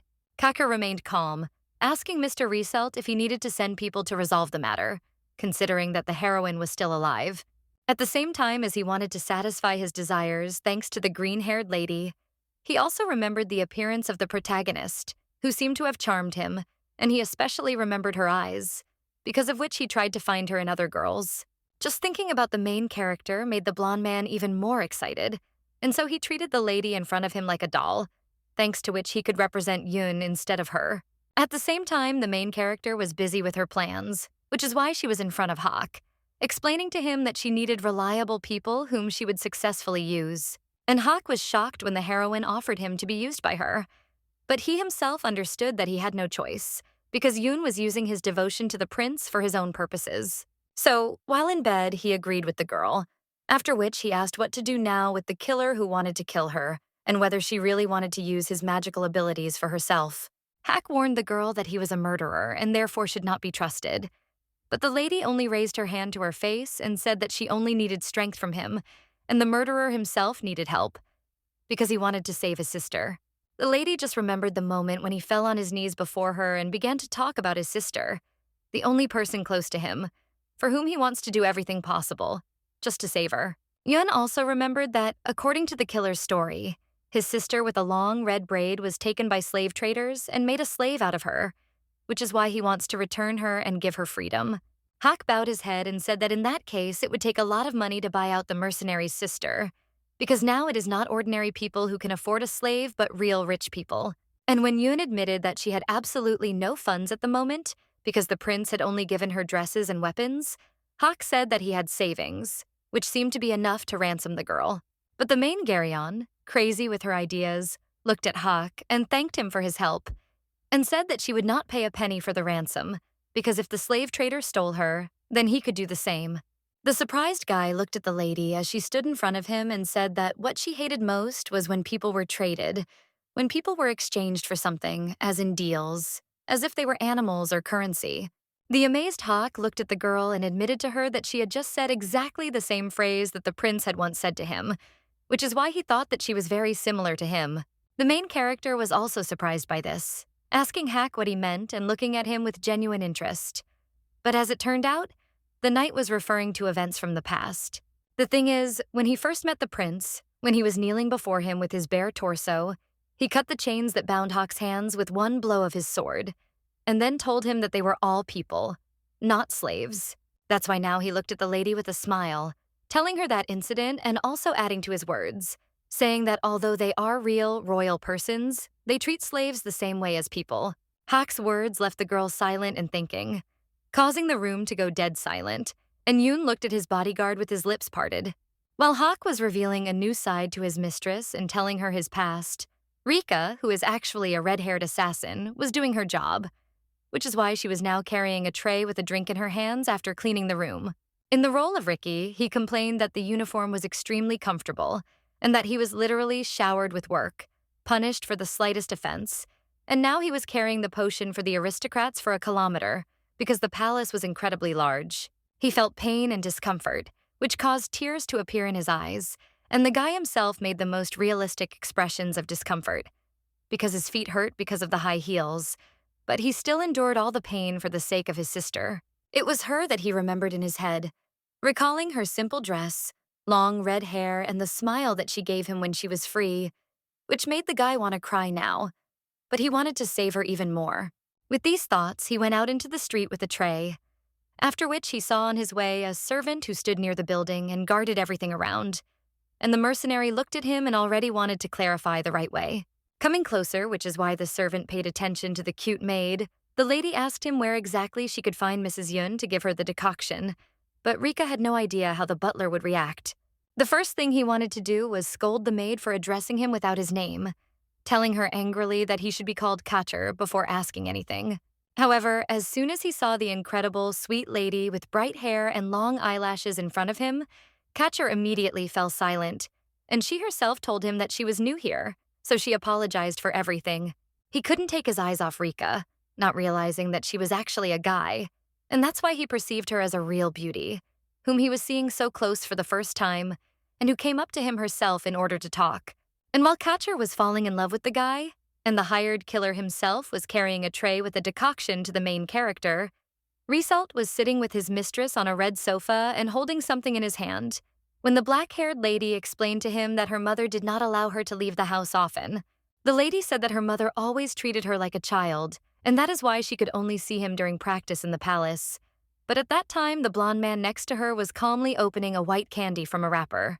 The guy forced the girl to eat the same candy without warning or words, and she did not resist, but only wanted to taste the candy. After that, the blonde guy in front of her started smiling and asking if the candy was tasty, and when the green-haired lady cooed, he replied that he liked the cute romantic image of the candy, which reminded him of the white moon, just like her name. In response, the girl also smiled and blushed, looking at Risalt and telling him that she would definitely give birth to a healthy heir for him if that was what he wanted. The prince's surprised older brother asked the girl what she meant, to which the joyful lady replied that she had let it slip and wanted to say later that she was pregnant by him. But it seemed that Risalt did not like this news. and she was surprised that the blonde only smiled sweetly, telling her that in that case, she needed to take care of herself and go and rest already. But the lady noticed something strange in his words. He ordered his servant named Svit Risselt to take the girl to a separate room, which caused the girl to stand up in surprise, turning to the prince and asking him what was wrong and what made him refuse her. The boy continued to sit on the red sofa, telling the girl named Luna not to be stubborn, but to just follow the servant to go home and rest. And after a while, he would visit her.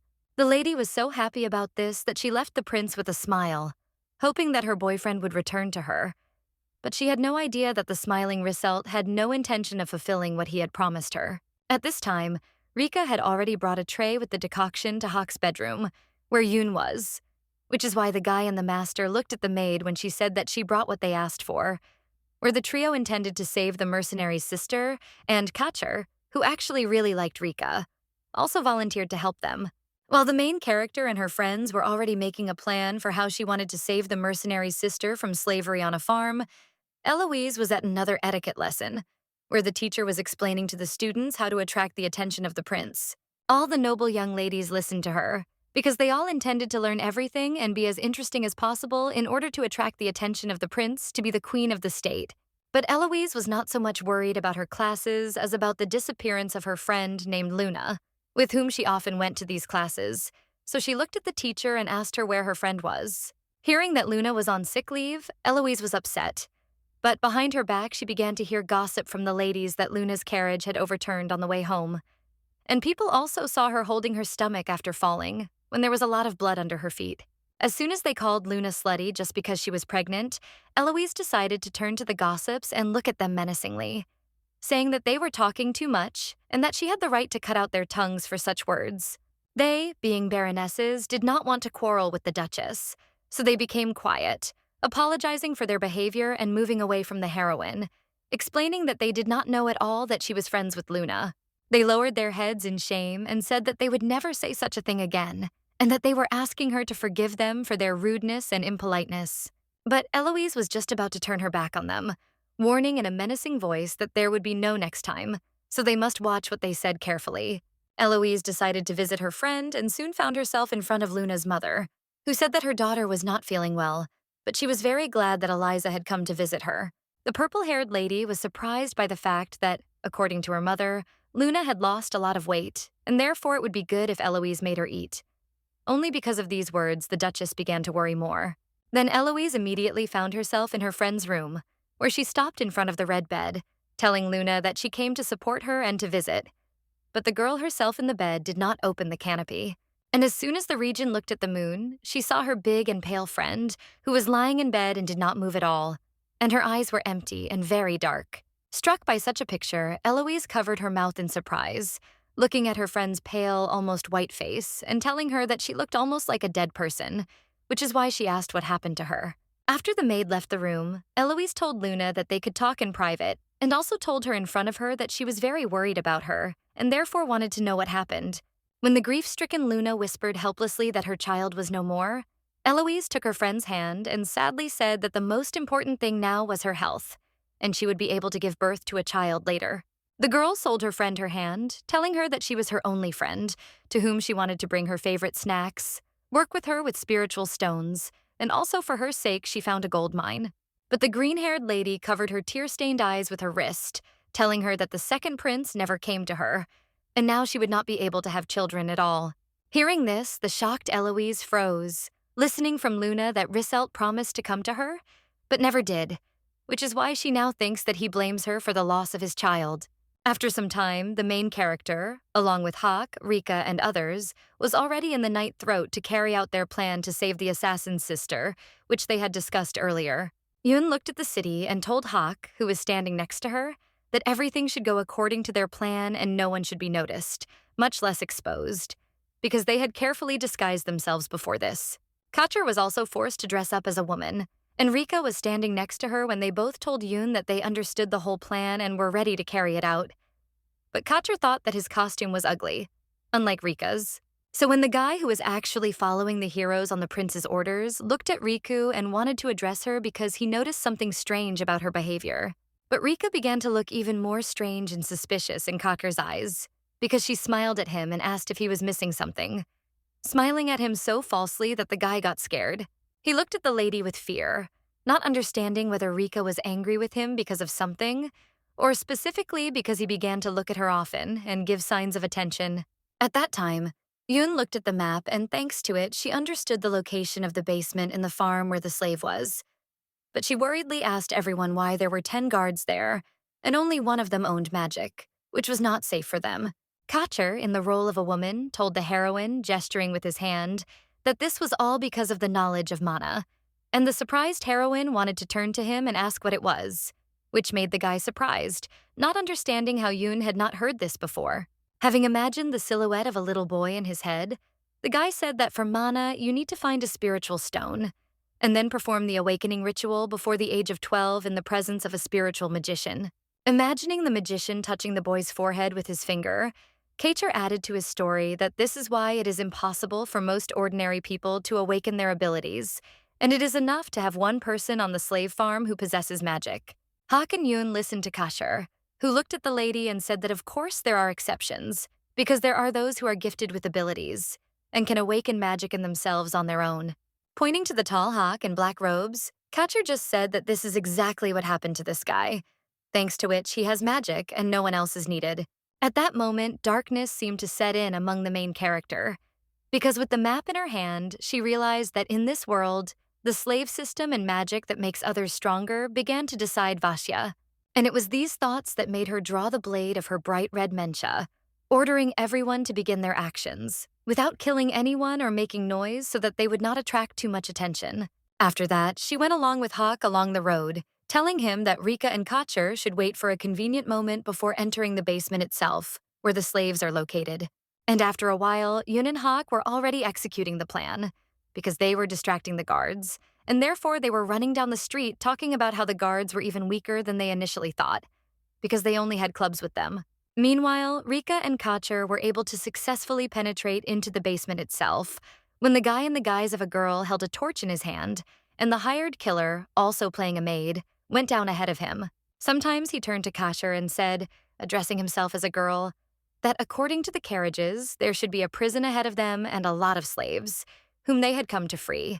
The hired killer remembered his sister named Lika and how she laughed next to him when she was little, because he wanted to see her as soon as possible, at least alive and well. Kacher used the torch to illuminate everything around him and therefore waved it in different directions. But for now, he saw only the cold walls of the dungeon, which only resembled a basement, but did not indicate that there could be slaves here. But soon they found what they came for, because right in front of them, they both saw a cell with an incredibly large number of girls who did not raise their heads and were dressed in the simplest clothes, were in dirt and dust. They were so tired and exhausted that even when they saw Kacher and Riku in front of them, they did not attach much importance to it, because they thought that they were slave owners who would starve them again. Kacher, in the role of a girl, covered his mouth with his hand, not understanding how long the people in the cell had not washed, which is why the basement stunk so much. And the hired killer, meanwhile, was looking for his sister among the many slaves. His face turned pale from shock when he saw the terrible picture before him. But what terrified him even more was that among such a large number of slaves he might find Lika, or he might not be able to. That's why he rushed to the bars to quickly examine all the women and find his sister among them, which was noticed by Kacher, who looked at his supposed partner in amazement. Even without paying attention to Kacher's words that there might be some kind of disease here because of the terrible stench, Rika grabbed the bars and started screaming, calling Lika her own sister to her. But she never showed up. She managed to get into the cell, which made all the slaves look at her in surprise.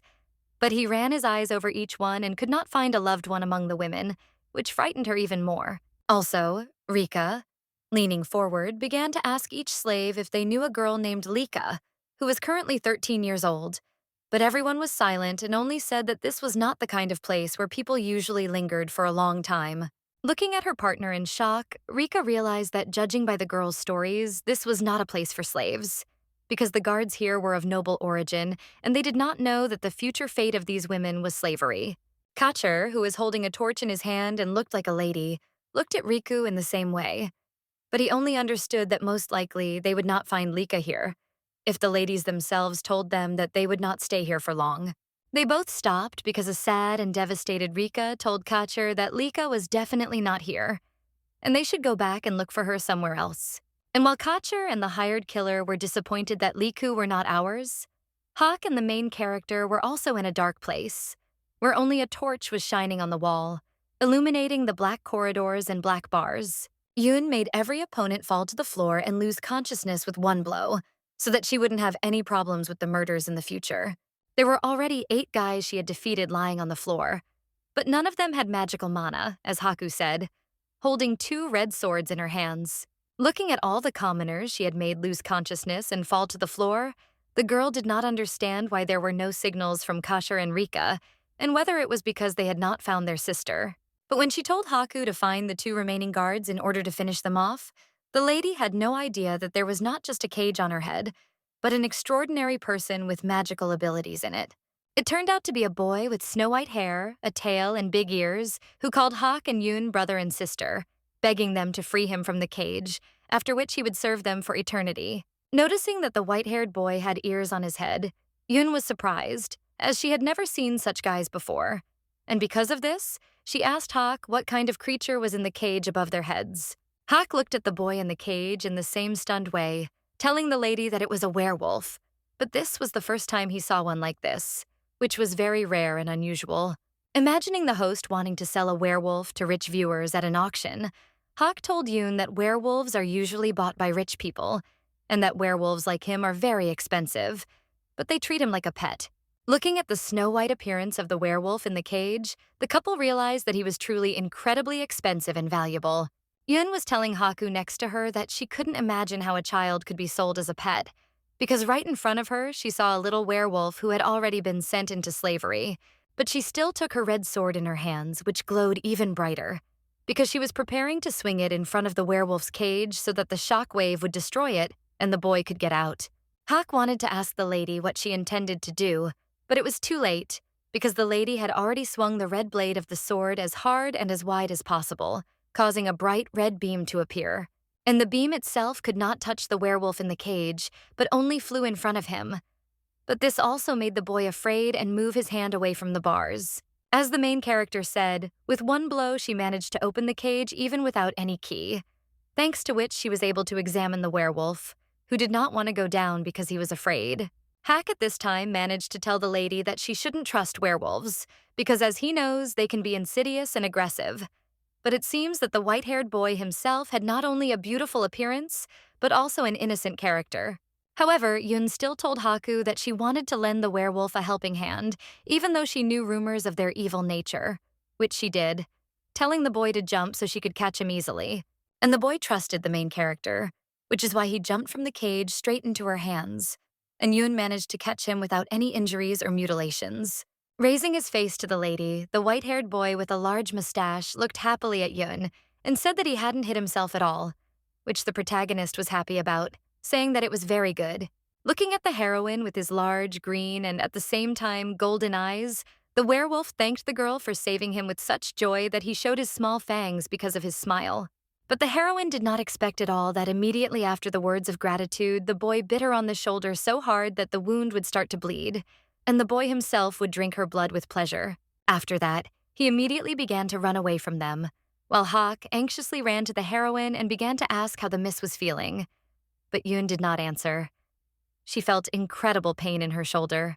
And the werewolf himself at this time laughed out loud, smiling at Yoon and telling her that she herself was a real, stupid woman, whom he asked not to even think about the fact that he would thank her. Having said this, the boy shouted to everyone that they would meet again, after which he ran to the end of the corridor, realizing that they would not even be able to catch up with him, because his attack was as sudden and fast as possible. Hawk did not try to catch up with the fleeing werewolf, but immediately ran up to the heroine, grabbed her by the shoulder, and began asking about her health, while Yoon herself covered the wound with her hand and was surprised that the little boy was biting like a fox. They had absolutely no first aid kits or medicines at hand, so Hack decided to heal the girl with his magic, causing his hand to create a charm circle with symbols. But suddenly the girl ordered him not to waste magic. And Hawk listened to her when Yoon explained that he needed to spend magic only on the most important events so that they could get out of even the most difficult situation, and they would treat the wound later. The girl was also angry that no signals had been received from Rika and Kutcher, which is why the plan is already going wrong. But Yoon realizes that this could be due to the absence of Lika, whom they were so desperately trying to save. Feeling that her consciousness was gradually fading and becoming cloudier, the girl realized that she felt weak.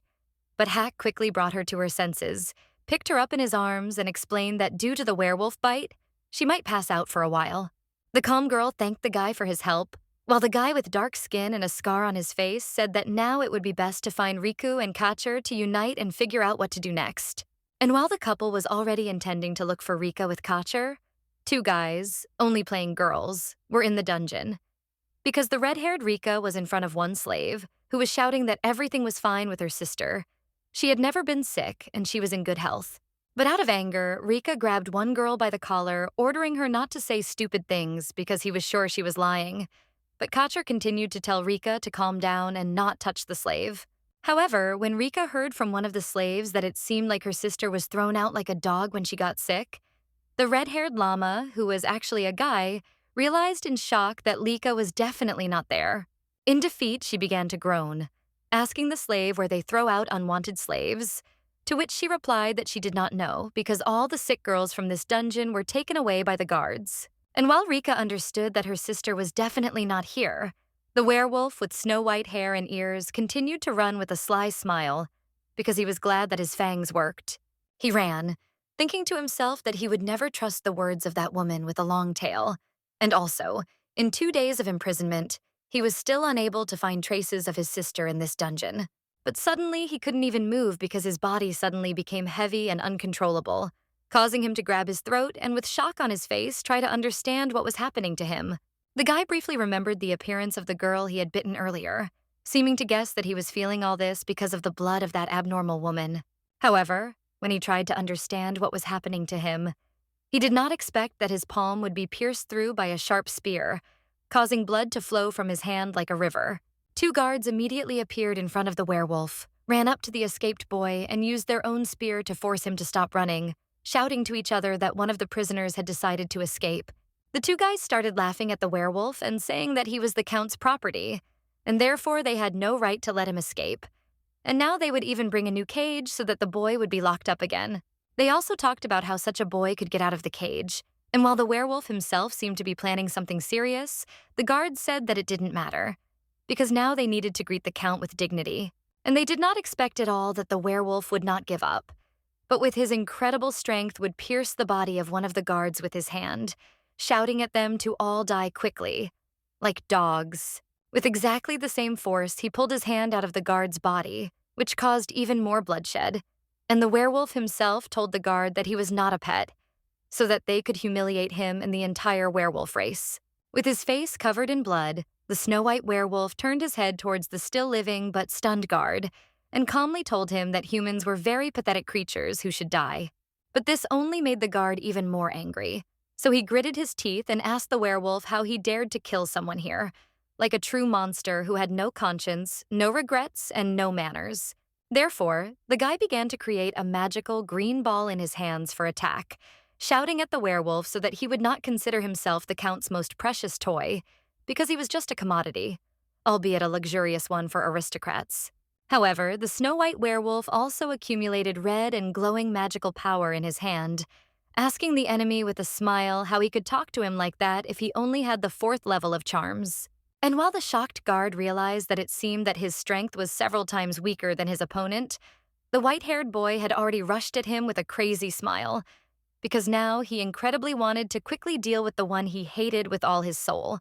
He leaned back in fear, and that saved him, because the werewolf missed and hit not him, but the wall, which cracked and crumbled with a roar, which frightened the guard even more.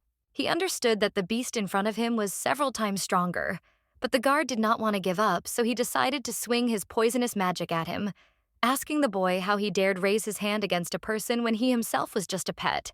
But even this blow was dodged by the agile and fast beast, which is why he looked at his opponent with madness and fury, asking him if he thought he should die like a wild animal, as if that was what made him angry. Shouting out that he was wrong in everything he said, the werewolf grabbed his opponent by the head and slammed his face into the stone floor with all his might, causing not just cracks but dents to form under the guard's head. Meanwhile, Rika and Kacher, as women, were also in the dungeon and were talking about how they needed to meet Yoon and Hawk first, not suspecting that a battle between a werewolf and a human was going on next to them. Kacher, who possessed magic, created a magic ball above his palm, explaining to Rika that thanks to his magic, Hawk would be able to sense their presence and find them by their enchanting aura. However, they were unable to calmly summon magic because a huge stone began to fall on them from above, which they had to quickly dodge, which Kacher shouted to everyone present. All the girls moved away from the stones, which fell with incredible force and deformed the floor. And right in front of them, something fell that clearly had colossal power. The fact is that the red-haired Rika was the first to notice the presence of an unusual man with snow-white hair, who fell from the ceiling, destroying the upper floor. Also, all the ladies present noticed in the fog that the guy with the ears was holding the head of the guard, whom he attacked.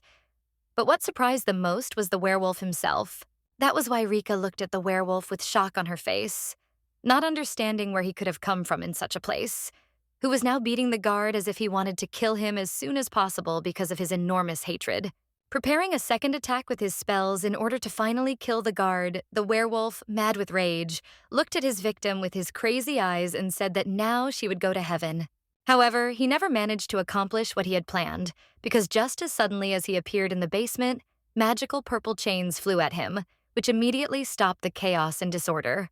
They tied the werewolf up so tightly that he began to wave his arms, trying to get rid of them. But they were not made of simple steel, but of magic, which did not allow him to even move on his own. The owner of this chain turned out to be Count Psycho, who controlled his clots of mania with his hand. Looking at the werewolf when I laughed with him was his magician, and telling him that this time his favorite toy, which he hunted for so diligently, would not be able to escape. Kacher looked at the Count in amazement, and began to wonder why such an aristocrat was here and what was going on. But all he understood was that their palanquin had definitely gotten out of control. The werewolf couldn't even move, which helped the guard get to his feet and look at the Count in shock, calling him sir and asking with fear on his face what he was doing here, as if his arrival was the most terrible thing he could imagine.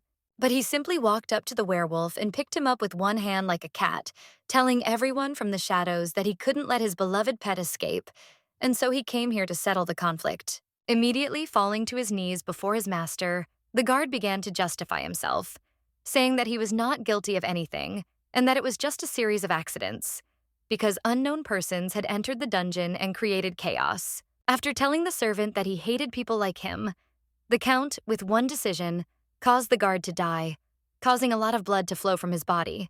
And after the unfortunate guard's head was separated from his body, it fell lifelessly to the floor, with his eyes still open, and the pool of blood beneath him only grew larger and larger.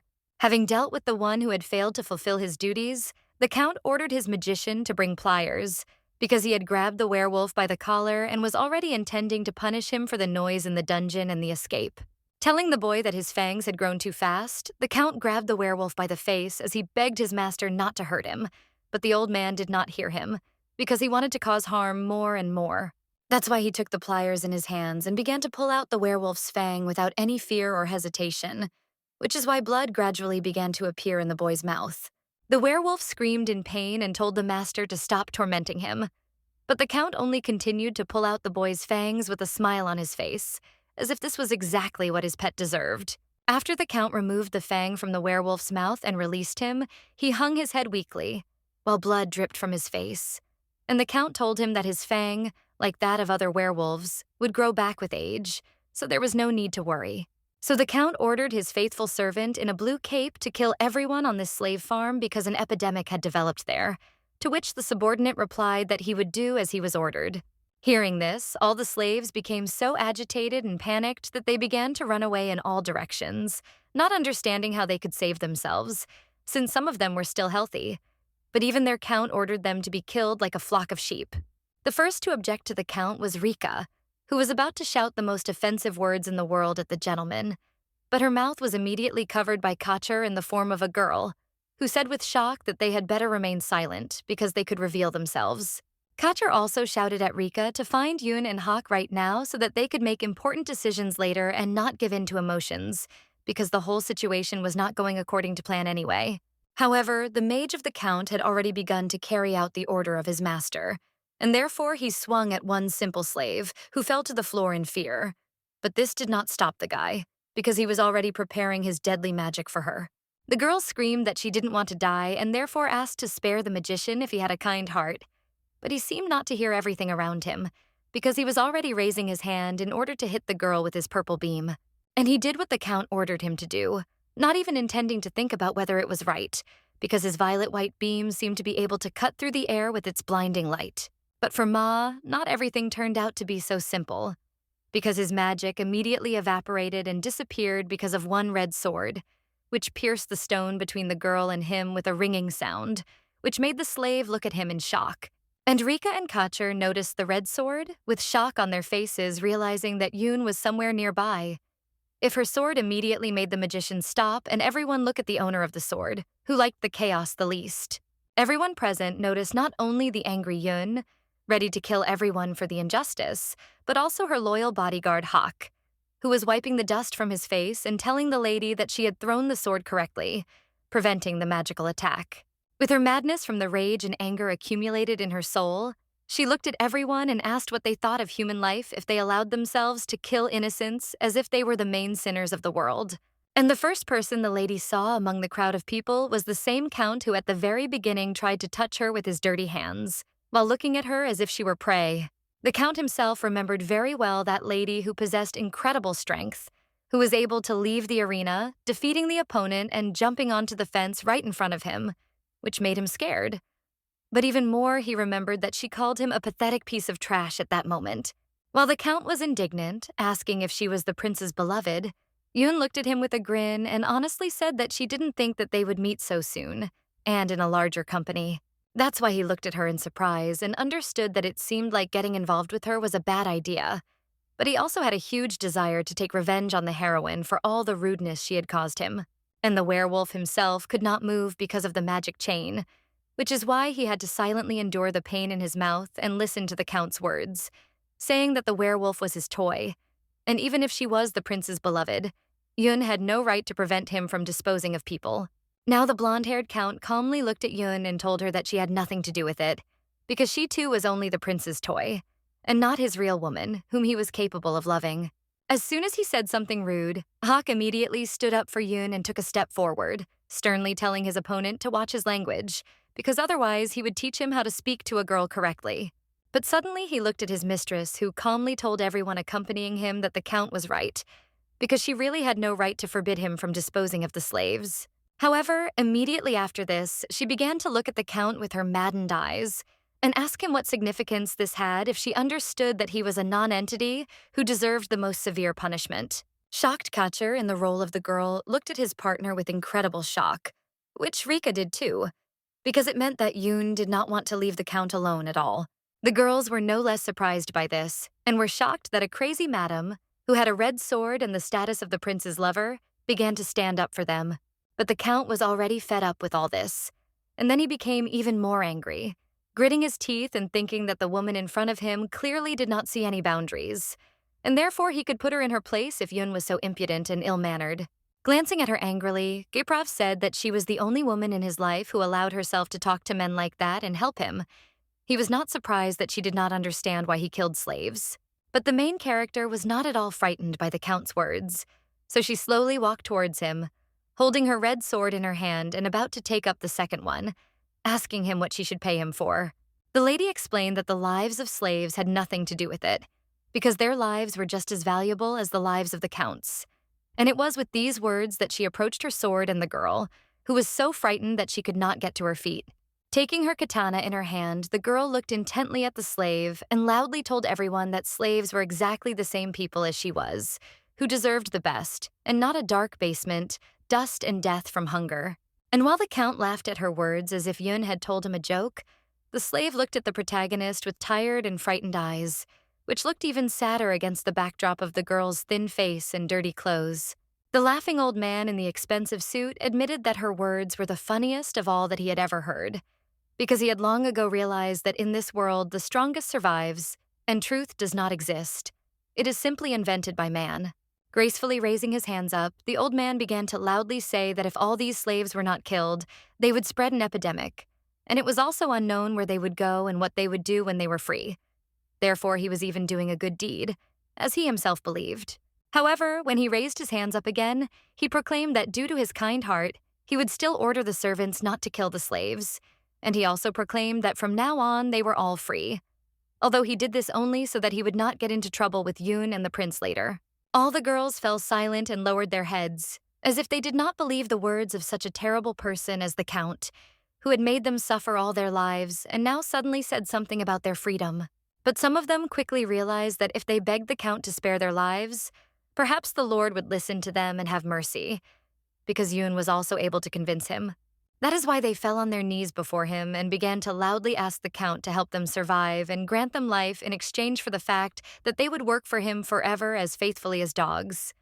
But for the master, this was just fun. One girl with purple, dirty hair even said with fear that if some people hadn't burst in here and angered the Count, everything would have been fine, and they would have just gone to their work. Like before, as if blaming Yoon for this. The protagonist herself noticed that absolutely all the slaves began to beg the Count to give them life and leave them alone, saying that it was Yoon who made the noise here, and they do not support her because she is to blame for everything, and they are ready to follow him. As angrily as before, the Count looked at Yoon and asked her if she saw that the slaves remained slaves who wanted to be subordinates and do his work even if he offered them freedom.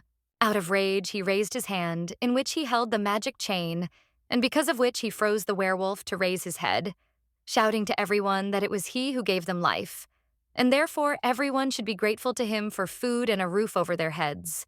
But this only angered Yoon even more, who declared that it was all wrong from the very beginning because all people are independent and have the right to freedom, and he simply convinced the slaves that the only way to survive was to become subordinates.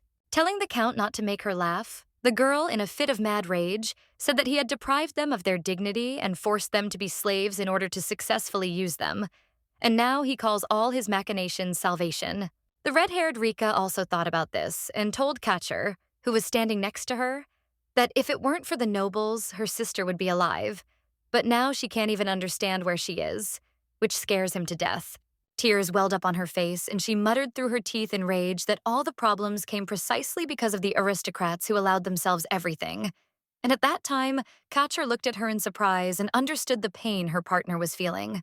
However, the Count still continued to talk to Yoon and prove that he was right, saying that if she was the prince's famous and adored woman, why did he allow her to come to such a dirty place? Gesturing with his hands and smiling, the Count said that it would be very good if the prince's new woman accidentally entered this dungeon for slaves while returning to the palace and was beaten to death here. And the slaves were horrified by the Count's words, because he said that it was very good to kill not only the prince's beloved here, but also to deal with the slaves who supposedly wanted to harm Yoon. Showing everyone a satisfied smile, the bald-headed Count said that this scenario suited him very well, and therefore he would stick to it, even if it required killing everyone who is currently in the dungeon with him. But in response, the heroine only said with crazy emotions that this scenario also suits her very well, because in this case, absolutely no one will be able to guess that he and his magicians died here.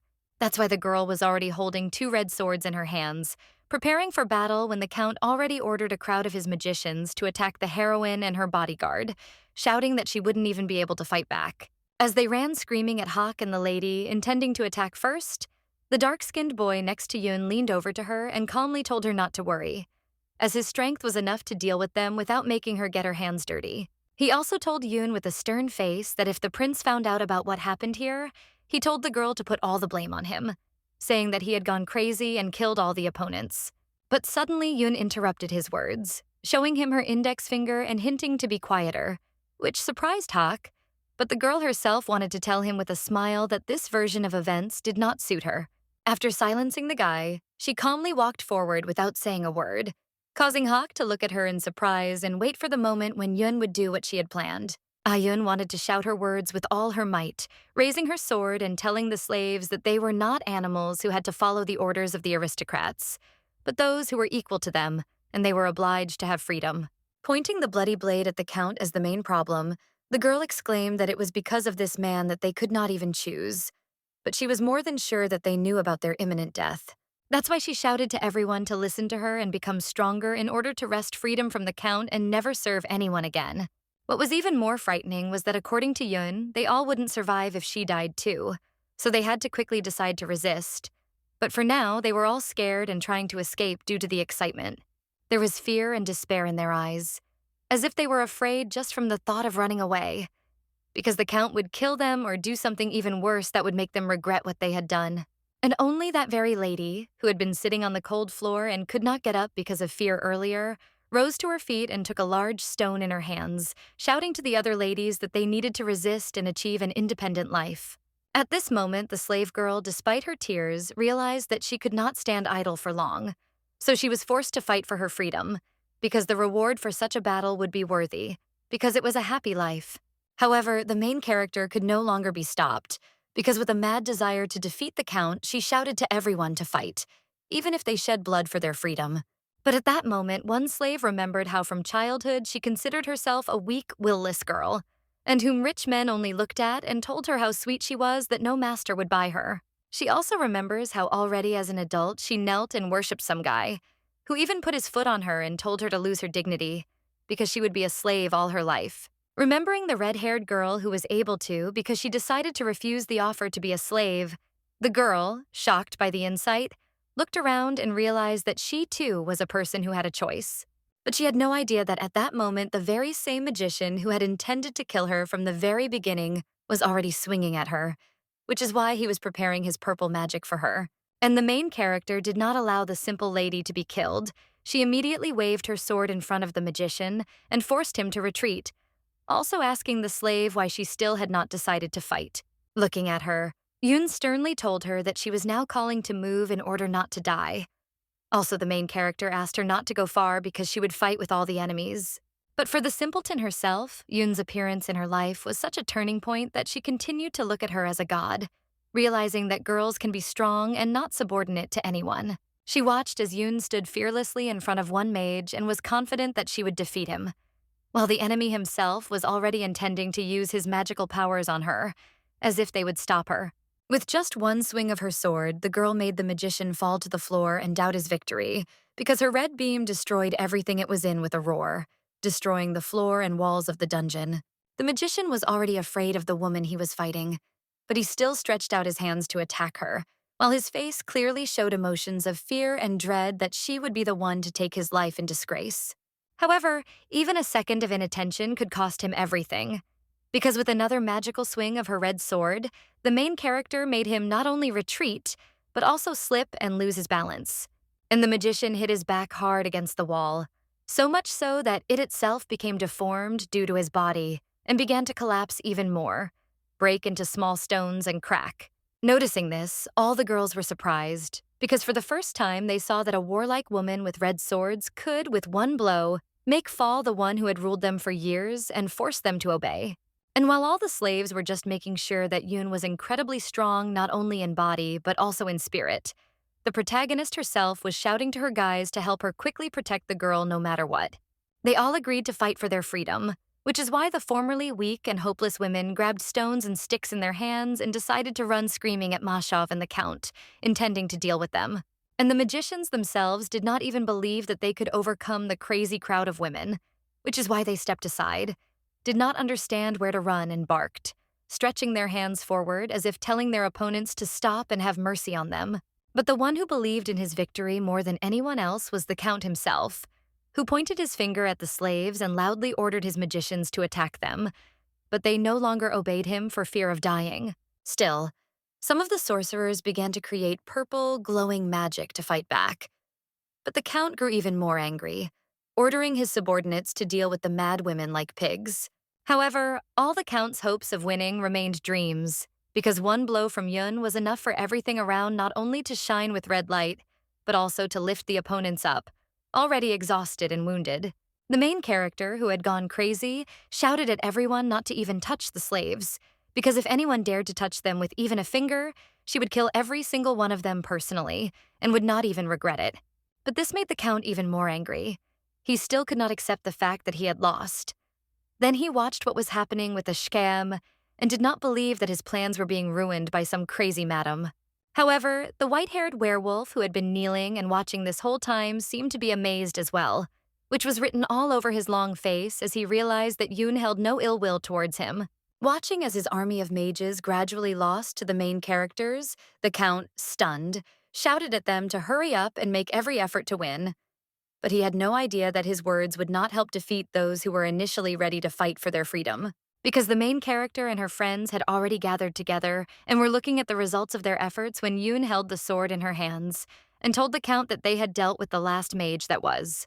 Hearing this, the Count began to shout and be indignant, saying that if the girl killed him, she would start a dispute between the second and third prince, and her lover would definitely not forgive her. And at this time, the werewolf continued to be next to him. But the Count did not expect at all that his words would not even be listened to, because a large stone flew at his head, because of which the aristocrat stopped speaking, asking everyone who dared to throw a stone at him. As it turned out, the stone was thrown at him by a slave woman who was very angry with him, and therefore spoke with anger that it would be better for him to die than to live as he was now, ruining women's lives. And Yoon was surprised that absolutely all the slaves were against the Count remaining alive because they, on the contrary, shouted all sorts of nasty things at him and continued to throw stones when she stood next to Hawk. And Kutcher also told the Count that she would let him live, even if it made things worse for the third and second princes, because a bad man like him did not deserve to live any longer. And so the embittered Hawk and Kutcher instantly pounced on the frightened Count with their magic in order to take his life with one blow. But they did not suspect that the aristocrat also had a plan of salvation, because the Count suddenly took the magical purple chain in his hands and squeezed it as hard as he could, so that the werewolf would feel pain and stand up when his opponents were about to attack him, as if the hostage would stop them. And the Count's plan worked, because suddenly the main character waved her sword in front of her colleagues, which made them quickly retreat, leaving the Count unharmed, but also with a werewolf on a chain whom he holds hostage. Yoon's actions surprised the werewolf even more, who saw her back, but in front of him the warlike woman was like an angel, from whom emanated the light of salvation and hope that he would not die, but would find his lost sister. He looked at her with wide eyes and didn't understand why Yoon suddenly decided to save him when even before that he had hurt her and said unpleasant words, showing his disrespect. Kutcher was the first to express his dissatisfaction, looked at Yoon very menacingly, and told her that there was no point in stopping them, because the Count was not with a child, but an ordinary werewolf, a demonic beast that was of no interest to either the kingdom or them. Out of anger, the main character wanted to grab Kutcher by the collar and told him that this is not a reason to despise human life, because she does not even want to hear words about the fact that a werewolf is not worthy of living.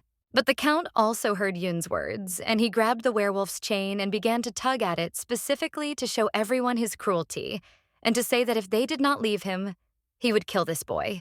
Even the werewolf himself realized that something needed to be done, and then he extended his hand to the protagonist, telling her to save him and calling her sister, and also apologizing for everything he did to her before, promising that he would never bite her again. Yoon looked at them calmly with swords in his hands, while the Count only laughed out loud, telling the girl to do what he ordered if she wanted this werewolf, who was pathetic to him, to survive.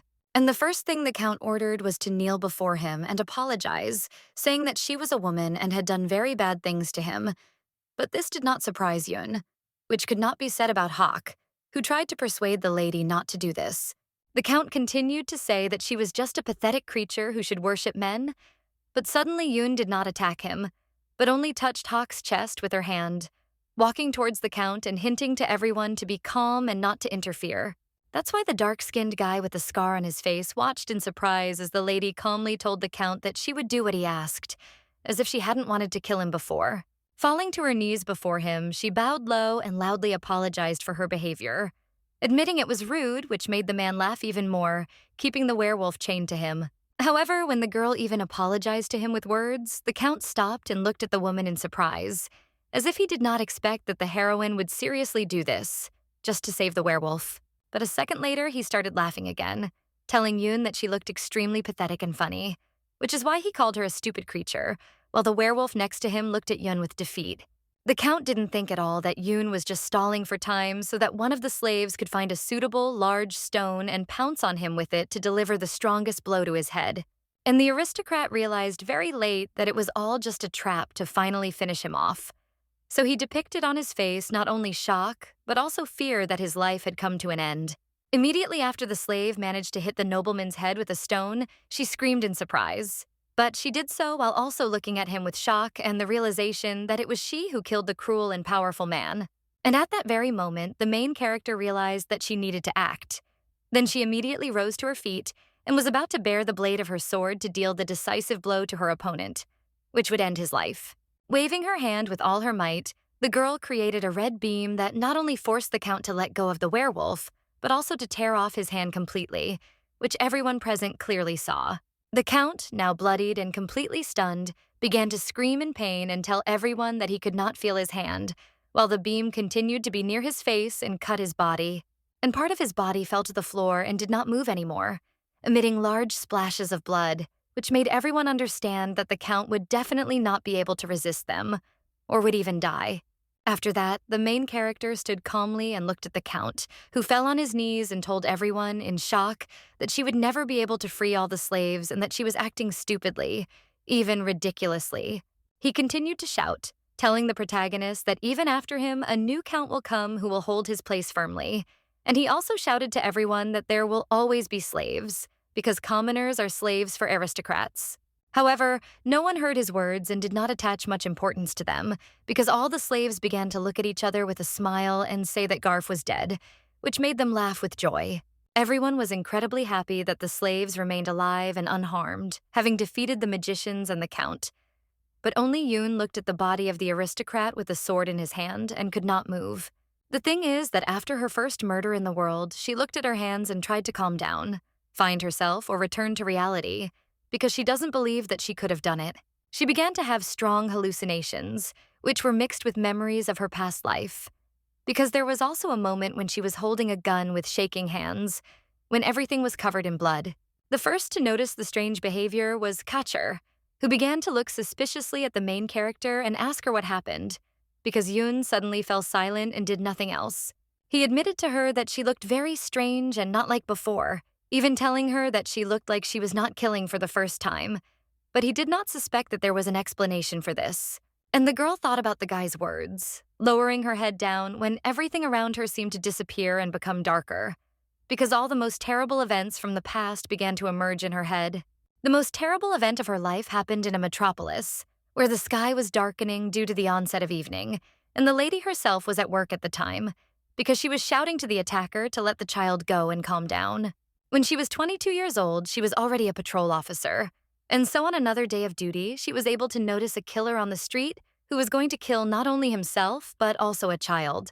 But the attacker did not want to give her the child, but held a knife to his throat, furiously shouting at the heroine that his parents had deceived him into taking his money and that he was not going to remain silent, because he was already tired of all this. The girl already had the gun in her hand, aimed at the attacker, when he complained that he had nothing to pay for the mortgage and his family had nowhere to live. And besides that, he had families, a daughter almost the same age as this boy. That's why he wanted to kill him so that his parents would feel his pain. The heroine remained serious, telling the guy that a child would not solve anything in adult matters, and therefore he needed to let him go and talk in a calm environment. The gun's sight was already aimed at the man in order to shoot at the right moment, while the heroine asked the killer to let the child go. But suddenly, the furious man made a sharp movement with his hand, which makes the boy cry and beg the protagonist to save him, while the attacker continued to talk about his debts and the money that is owed to him. The shocked protagonist began to get even more worried, shouting at the criminal to immediately release the child. Otherwise, she will have no choice but to shoot him, which is her duty. But the question of whether she would be able to kill someone at all worried the girl so much that her hands shook when she realized that she had to shoot the person and take his life, because this was her job. However, when she was thinking and could not decide, the criminal made a choice instead of her, helping that, due to the quick movement of his hand, the knife in his hand became bloody, because the criminal took the life of a child. It was then that the girl realized that she also needed to act, which is why she fired a pistol with fear on her face, aimed at the attacker, but it was too late. The bullet passed through the attacker's head and instantly took his life, but he himself managed to do what he wanted, because the child along with him was about to fall powerlessly to the ground. Running closer to them, the main character realized that because of her excitement and uncertainty, 2 people died at once, who were now lying on the ground in a pool of blood, making the girl even more nervous. She was more amazed that she could not save the child, and she seemed not to believe in it, although she looked at him with shock, hoping that the ambulance would help him and save his life. She fell to her knees before him and could not hold back her tears, mourning his death, but still intending to help him, as if an ambulance would save him from a fatal stab wound. But she watched with defeat as the boy's blood did not stop, but continued to flow, which further reduced the baby's chances of survival, who was already in a hopeless situation. Even in the hospital, they couldn't help the boy, after which the heroine found herself alone in a dark world where everyone around her was discussing her actions, because on television they were talking about the incident in which the police had to shoot the attacker. When the girl learned that soon the mother could not cope with the loss of her child and jumped from the roof of a high-rise building, Yoon grabbed her head in horror because she realized that her thoughts had ruined 3 lives at once. She imagined in her head that if she had shot that time, she could happily comfort a living boy who would be crying over what happened. But these were just Yoon's dreams. And also in her ideal dreams, she imagined that the attacker himself remained alive, and she did not have to kill him, because he was quickly arrested by the police. But the reality turned out to be more terrible than any nightmare, and she was forced to come to her senses by the werewolf, who had been next to her until then and was touching her clothes, intending to thank her for saving her. But in him, the lady saw exactly the boy she had failed to save in her past life. He told her in a trembling voice that he had just been killed and that this thought made him very scared.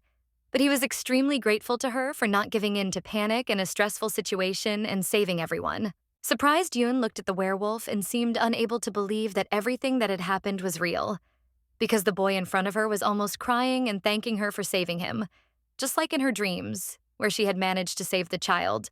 The werewolf in front of her told her that this count was a very influential person, so he asked her if she felt sorry for him and if she regretted taking his life. And suddenly the girl knelt down in front of the werewolf and put her hands on his shoulders, looking into his eyes and saying that she did not regret what she had done at all, because all people were equal, including she and him, the count and the king. The black-haired lady calmly looked at the werewolf and told him that everyone was equally equal, even if before that the boy had bitten her on the shoulder and deceived her, assuming that the heroine was just another stupid woman. And the girl's words surprised the boy so much that he looked at her in shock and could not find the words, because now he realized that all this time he was wrong. And among people, there are kind, sincere people who are ready to help. The girl also said that she simply made her choice, looking at the boy. But the werewolf was surprised, asking what she meant because he did not know that the girl had a tragic memory from a past life. Imagining a golden scale in her head, the girl told the little girl that no matter how serious the sin, a person must appear before the court and be punished according to the law. Also imagining the chairman's hammer, Yoon continued to say that in a world where there is no law that calls a sin, she decided to do just that, killing the count for the safety of him and the girls, which she did thanks to her conscience. That's why she looked at the werewolf with confidence and said that even if she had to kill a person several times, she would still do it if it was necessary for the safety of the defenseless and people like him. Hearing this, the happy werewolf decided to pounce on the girl with hugs, which surprised Yun. And she also listened to his words when he said that he would be faithful to her all his life, and he was grateful to her for deciding to save him. However, when he hugged her, he still did not smile, but looked away, because he felt that the lady was behaving strangely and had a suspicious mindset that he could not understand, but he was still grateful to her for saving her. While the werewolf was only sure that Yun would treat him the same way as the count, 2 girls approached the protagonist and asked her what to do with the guys who remained alive. The thing is that the ladies managed to tie them up while they were unconscious, which is why the blonde is now asking Yoon what to do with them, since they are still alive, which means they can interfere with the plans. Yoon calmly replied that they all had every right to do with them whatever they saw fit if they dared to endanger their lives and rule over them as if they were animals. And the girls already wanted to resolve this issue between themselves by killing the magicians. But suddenly Rika intervened in their conversation, shouting for everyone to stop, while Kachur was nearby and seemed to understand what exactly his partner wanted. The thing is that the red-haired guy in the role of Ricky came closer to the girls and asked them to leave the magicians alive in order to ask them about his sister named Lika, who disappeared a long time ago, and he suspects that they might know where she is and what happened to her. Only after telling the girls about his missing sister did the guy remember how he had been walking down the street with her for a long time and laughing when they both held groceries in their hands and talked about a variety of topics, not suspecting that fate would separate them almost forever. The red-haired guy fleetingly remembered his mother, who was actually a very beautiful woman, had exactly the same red long hair and was like an angel, kind, sweet. But one day she became the mistress of a nobleman, Soon the couple had a cute boy and the family became a real family, which made the aristocrat very happy. So happy that he intended to give his son magical abilities. And so he himself was born, who from a young age could already summon golden clots of magic with his own hands, and all thanks to the ritual that the boy's father conducted in his very childhood. But the family's happiness was short-lived, because soon the boy's father died and the mother was forced to flee to the slums with her son, because they were persecuted by the disliked yard, which is why they ended up in the ruins. But the mother still held her son by the shoulders and said that everything would be fine. The boy admitted that his mother did not know how to raise children and could do nothing at all, which is why she soon used her beauty to be with a rich lover, a slave owner. But this time, the boy's mother was unlucky with love, because the slave owner very quickly began to beat her as if she were his slave, and all because her lover had a son. But all his mistresses bore him only daughters. Therefore, just to please the man, she decided to get pregnant, which is why she became indifferent to everything, but often said that she supposedly loved the master very much and was grateful to him for everything. Life gradually got worse because the boy's mother spent all the jewelry given to her by her lover on something unknown. And soon she gave birth to a premature, ugly girl with the same red hair, which made the slave owner even angrier. And he was so angry with his mistress that he took a brick in his hands to beat her, when the boy's mother was already weak because she had recently suffered a difficult birth and could not walk. That day, the boy could not save his mother because when he arrived to her, she was already just a cold body covering her daughter, fortunately alive, who was screaming and crying from hunger and cold. Her lover continued to beat her with a brick for a long time while she was in bed, covering her newborn daughter with her body. But he continued to scream that he would kill the baby too, burying her in some forest. Therefore, when the grown-up guy finally appeared in front of his mother's lover, he activated his magic in order to kill him without any emotion of regret on his face, because he considered his mother a stupid woman without dignity. Soon, all that was left of his mother's lover was a bloody corpse that no longer moved, and the boy himself was about to start a new life, raising in his arms the child that his mother had protected with her life. He decided to take his sister in his arms and leave the slums forever, because he did not want to feel the loneliness of being alone, an orphan whose father and mother had died. But before he left, he was sorting through his mother's things and then came across a wooden box that interested him. So he opened it and realized that his mother had left him a farewell letter in it. In it, the boy's mother said that she really wanted him to live better than she did, and that's why she gave him all these gold coins so that he could at least live for a while with food and a roof over his head. He realized that his mother did not give all the jewelry to her lovers, as he had previously thought, but in fact she exchanged everything for gold in order to give the savings to her son, which is why he remembered his red-haired, beloved mother. Remembering how his mother touched her hair and seemed to admire herself, the boy began to think about whether his mother knew that she would die soon if she decided to create such a box for him, which made him even sadder. Remembering that his mother wanted him to live a better life than hers, the boy walked into the unknown with a beautiful sunset behind him. But he cried as he looked at his little sister. He realized that his little sister was the most precious thing he had now. So he hugged her while tears continued to flow down his face, and he himself did not know where to go. But he felt that now they were definitely inseparable. Time passed very quickly, because of which his little sister gradually grew up to be a very happy child, who not only crawled on her little legs, but also smiled, rejoiced, and extended her hands to him, was happy. Long red hair also grew, and the girl became more and more beautiful. Happier, even though she did not see her parents. She only recognized her brother, who took care of her all this time. And when the girl began to braid her long hair, but there was still a happy smile on her face, she met her brother after work and was happy about his return, while the boy himself understood that she was the most important person for him. The guy himself was also growing, which is why he looked like a real man, looking at his little sister and telling her with a smile that he brought her a gift, because in fact he always tried to please her with surprises. Having given the girl an incredibly beautiful blue dress for her 12th birthday, the guy watched as his happy sister spun around the house, because on her birthday she got what she wanted so much. But when the guy placed his palm on the top of her head and asked what she wanted for her birthday, the red-haired girl happily replied that she would really like to become a mother, which puzzled her brother. He anxiously tried to explain to her, looking her in the face, that it was too early for her to have a child, and therefore she could rely on him, because her sister would be with him all her life and she should not rush to get married and start a family. But the happy lady in the blue dress added to her words that she only wanted to be the mother of a child who had lost his parents, which surprised her brother even more, who stood in front of her and looked at her. Raising her hand to her face, the girl said that she understood that children left without parents have no one to turn to, and they must be desperate for love, just like her brother, who once felt the same way. The girl said that she understood how hard it was for her brother, which made the red-haired guy look at her in shock, realizing that she was talking about him and already perfectly understood what kind of situation she had gotten herself into. Looking at her brother with a sweet smile, the red-haired girl said that it was for this reason that she wanted to give warmth to children like her brother who certainly needed it. In this amazing moment, the boy realized that his sister is the most precious person in his life, which is why he tells himself to look after her all his life and protect her from the evil in the world. Then, and now in the role of Ricky, he took one magician by the collar and began to shake him with anger and fury, asking where his sister was, because he was sure that they knew her final fate. And while Rika was telling the injured and tied-up attacker that she knew that he was the one transporting 6 slaves somewhere, there were already 2 girls standing behind her who seemed to know something. The common man who had previously served the count raised his head and came to his senses, but began to angrily ask Riku in front of him what he was talking about.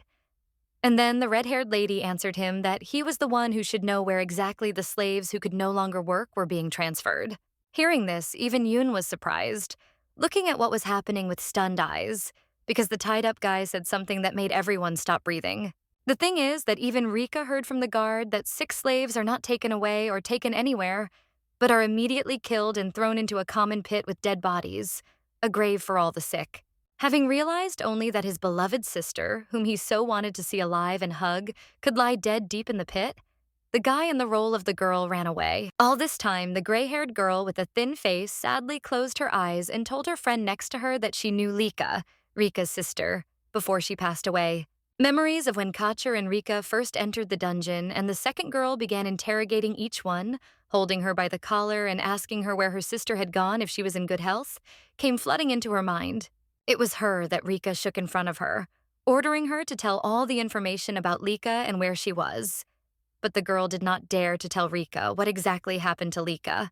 And when Kacher once again held Rika and told her that a slave would not be able to speak to her in such a tone, the shocked red-haired lady let go of the girl with despair on her face, asking everyone where they could have put the healthy slave.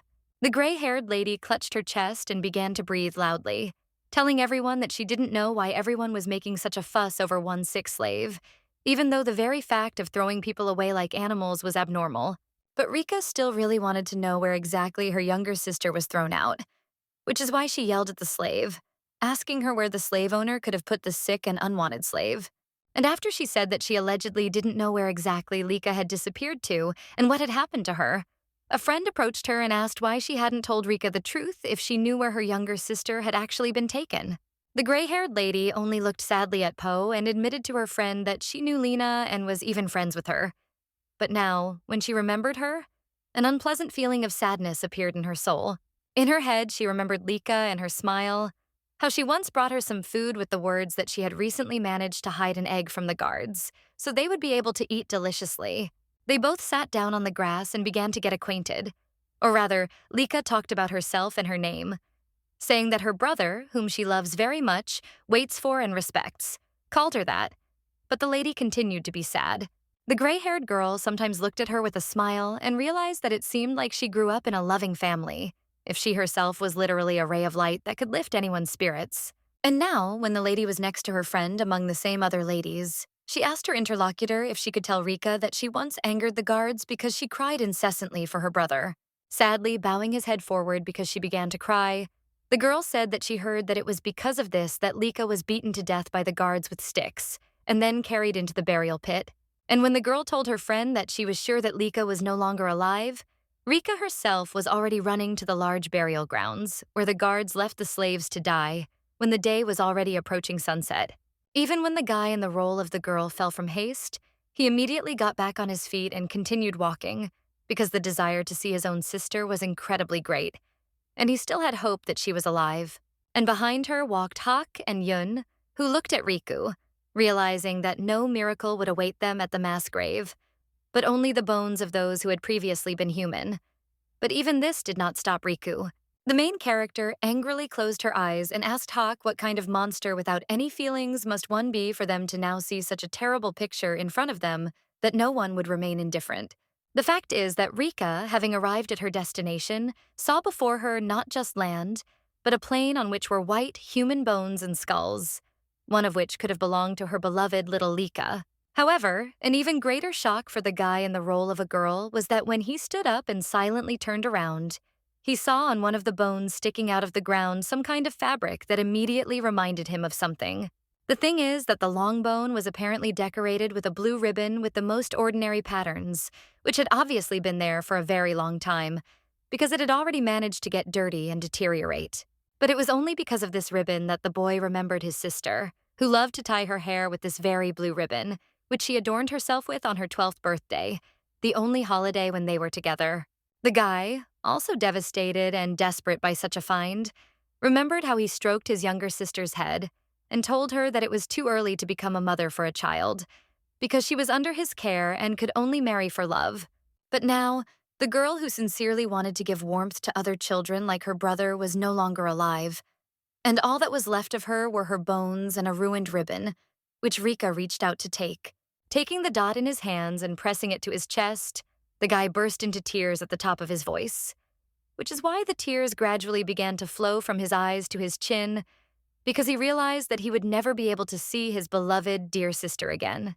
The guy screamed that it was because of him that Lika was killed, but Yoon confronted him and calmly said that it was not so, because she was more than sure that his sister was killed by an evil system and terrible people. Hearing such a strange word as system, the guy in the role of the girl turned to Yoon and sincerely said that before he met her, he had not even thought about it. But now he understands everything that is happening around him. Grabbing the main character by the shoulders, the guy desperately asked her why he couldn't fight back before all this, against those who did bad things not only to him, but also to his beloved sister. With tears in his eyes, he admitted that he had never even thought about breaking into the dungeon one day and saving his sister, because the system in his head was so ingrained that he obeyed everyone. His tears continued to flow down his face as he confessed to Yun that he was sincerely afraid of offending the aristocrats and the powerful count, and that he had always lacked the courage to save his sister, which was why he was now crying.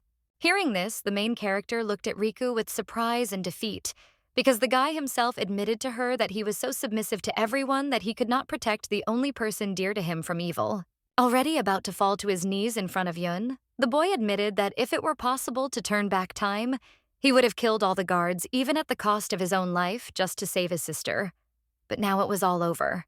But the lady did not let the guy run away, because she picked him up and hugged him, saying that he was absolutely not to blame for his sister's death, because a society where kindness and tenderness are not valued is the most terrible evil.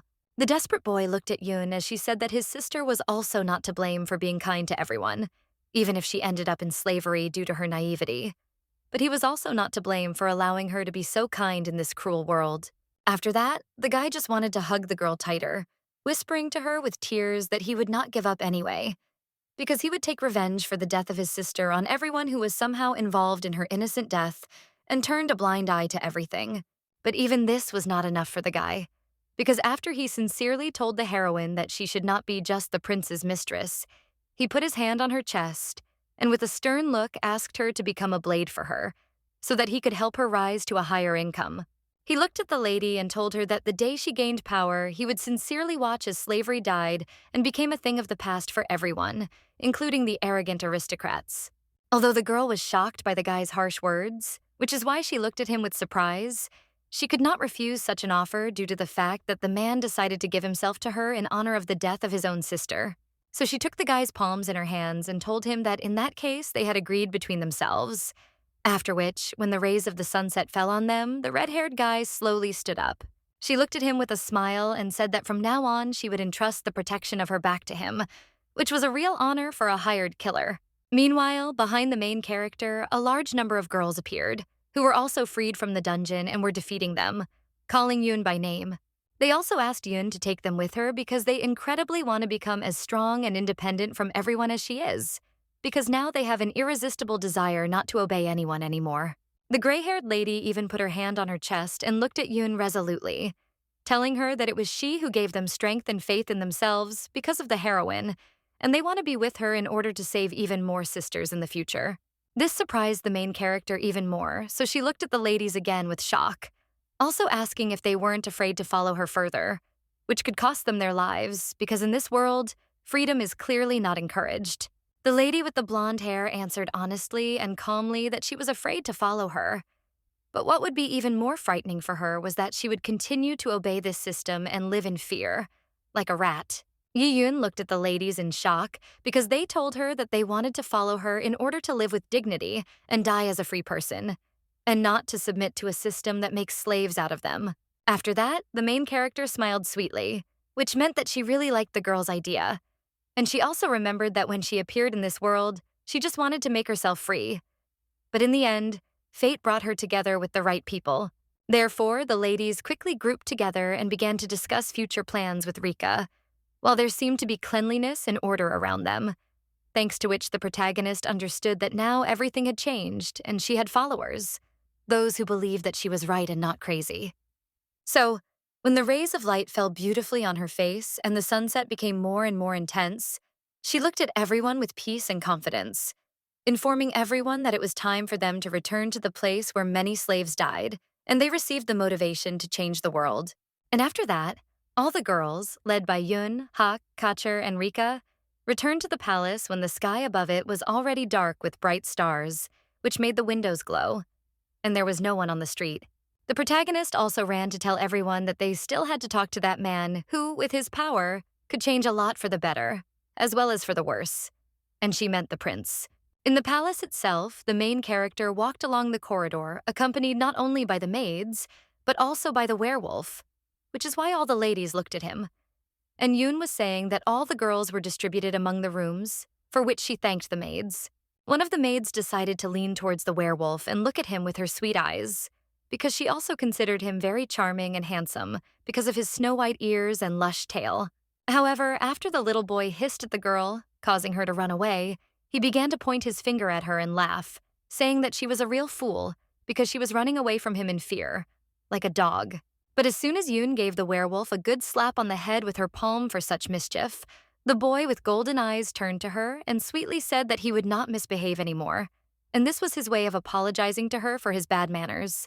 And while Yoon was raising her new friend, Kacher, in the guise of a lady, was already a petal prince and reported to him about everything that had happened, talking most of all about Yoon, calling her a crazy woman who had pushed the women to revolt. The prince, however, listened silently to Kacher's story about how in the dungeon the count asked her to kneel down and apologize for everything, but after that he was killed without any hesitation, which made the blue-eyed aristocrat think. Kacher also wanted to tell the prince that Yoon was clearly not a human if she made the decision to kill people without any hesitation. But suddenly, taking the king chess piece in his hand, the prince asked his subordinate to stop. Presenting her piece to her face, the girl sincerely and peacefully told Kacher that he did not feel disgust towards strong pawns, meaning Yoon, because he was the person who, in his own words, plays chess. All this time, Kacher looked at her master with shock, because he had previously thought that the prince would be very angry at Yoon and her actions. But he remained calm, saying that it was even better this way. The prince looked at the chessboard with a relaxed expression and said that if he entered this game, it meant that he had to control all the pieces in order to win this battle later.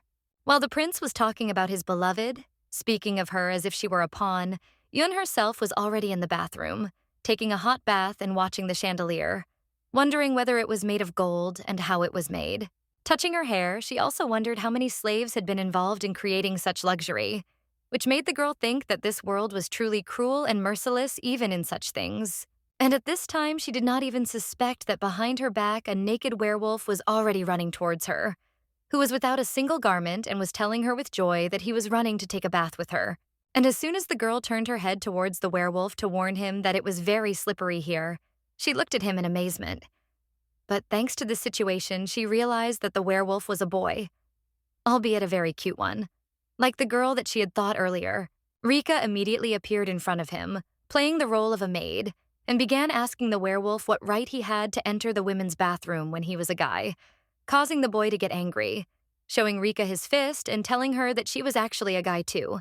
The red-haired lady, who is actually a boy, remained calm as she asked the lady what she should do with the werewolf, causing the lady to ask her to wash the boy very thoroughly for her. And after that, the red-haired guy playing the maid immediately grabbed the werewolf by the tail and dragged him along, causing the boy himself to scratch the floor with his nails and shout for Yoon to stop him and leave him with her. but it was too late. But the main character only covered her face with her palm in shame, selling being in a hot bath and thinking about what it was all about and why the guy decided that she would accept his company and happily invite him to the bathroom. At this time, the prince continued his conversation with Kacher because the servant still remained with him and asked the future ruler what they would do now that the count was dead.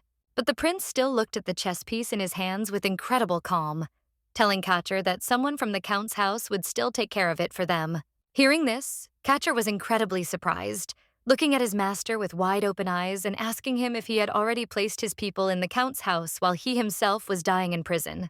But the prince, holding the figure in his hand, calmly asked Kacher how his beloved pet, who had been carefully guarded all this time, could suddenly, unexpectedly for everyone, escape from the carefully guarded residence. However, the mere fact that the prince had already learned that the werewolf had escaped from prison and was no longer a slave made him look at the aristocrat with admiration as he sat there.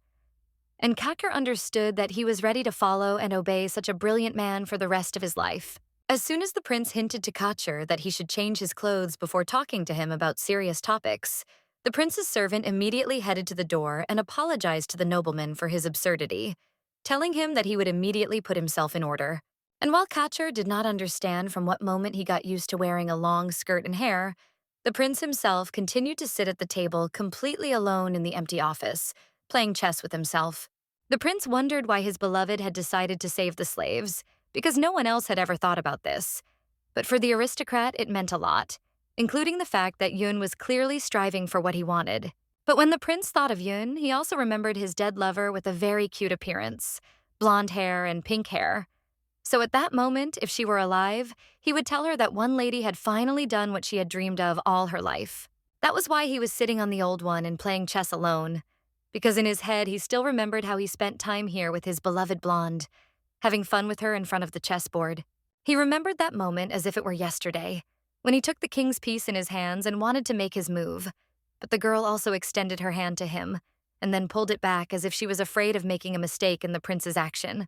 And she looked at how the prince placed the pieces on the board with such surprise, as if for her it was a real miracle and the most interesting game in the world, and therefore it was even more exciting for the prince to spend time with her. He smiled sincerely and continued to introduce his beloved to a complex game, which brought him only pleasure, but he had no idea that in the future he would only dream of returning to the past, because now he is sitting at the same table in the same game, but he feels only longing and emptiness inside, which is unlikely to ever be filled again, because the very lady who made him happy and was the meaning of his life is no longer alive. And after some time, when the main character had time to take a bath, put on a nightgown and lie down on the prince's bed so that everyone would believe that they were really dating, she read a book in silence.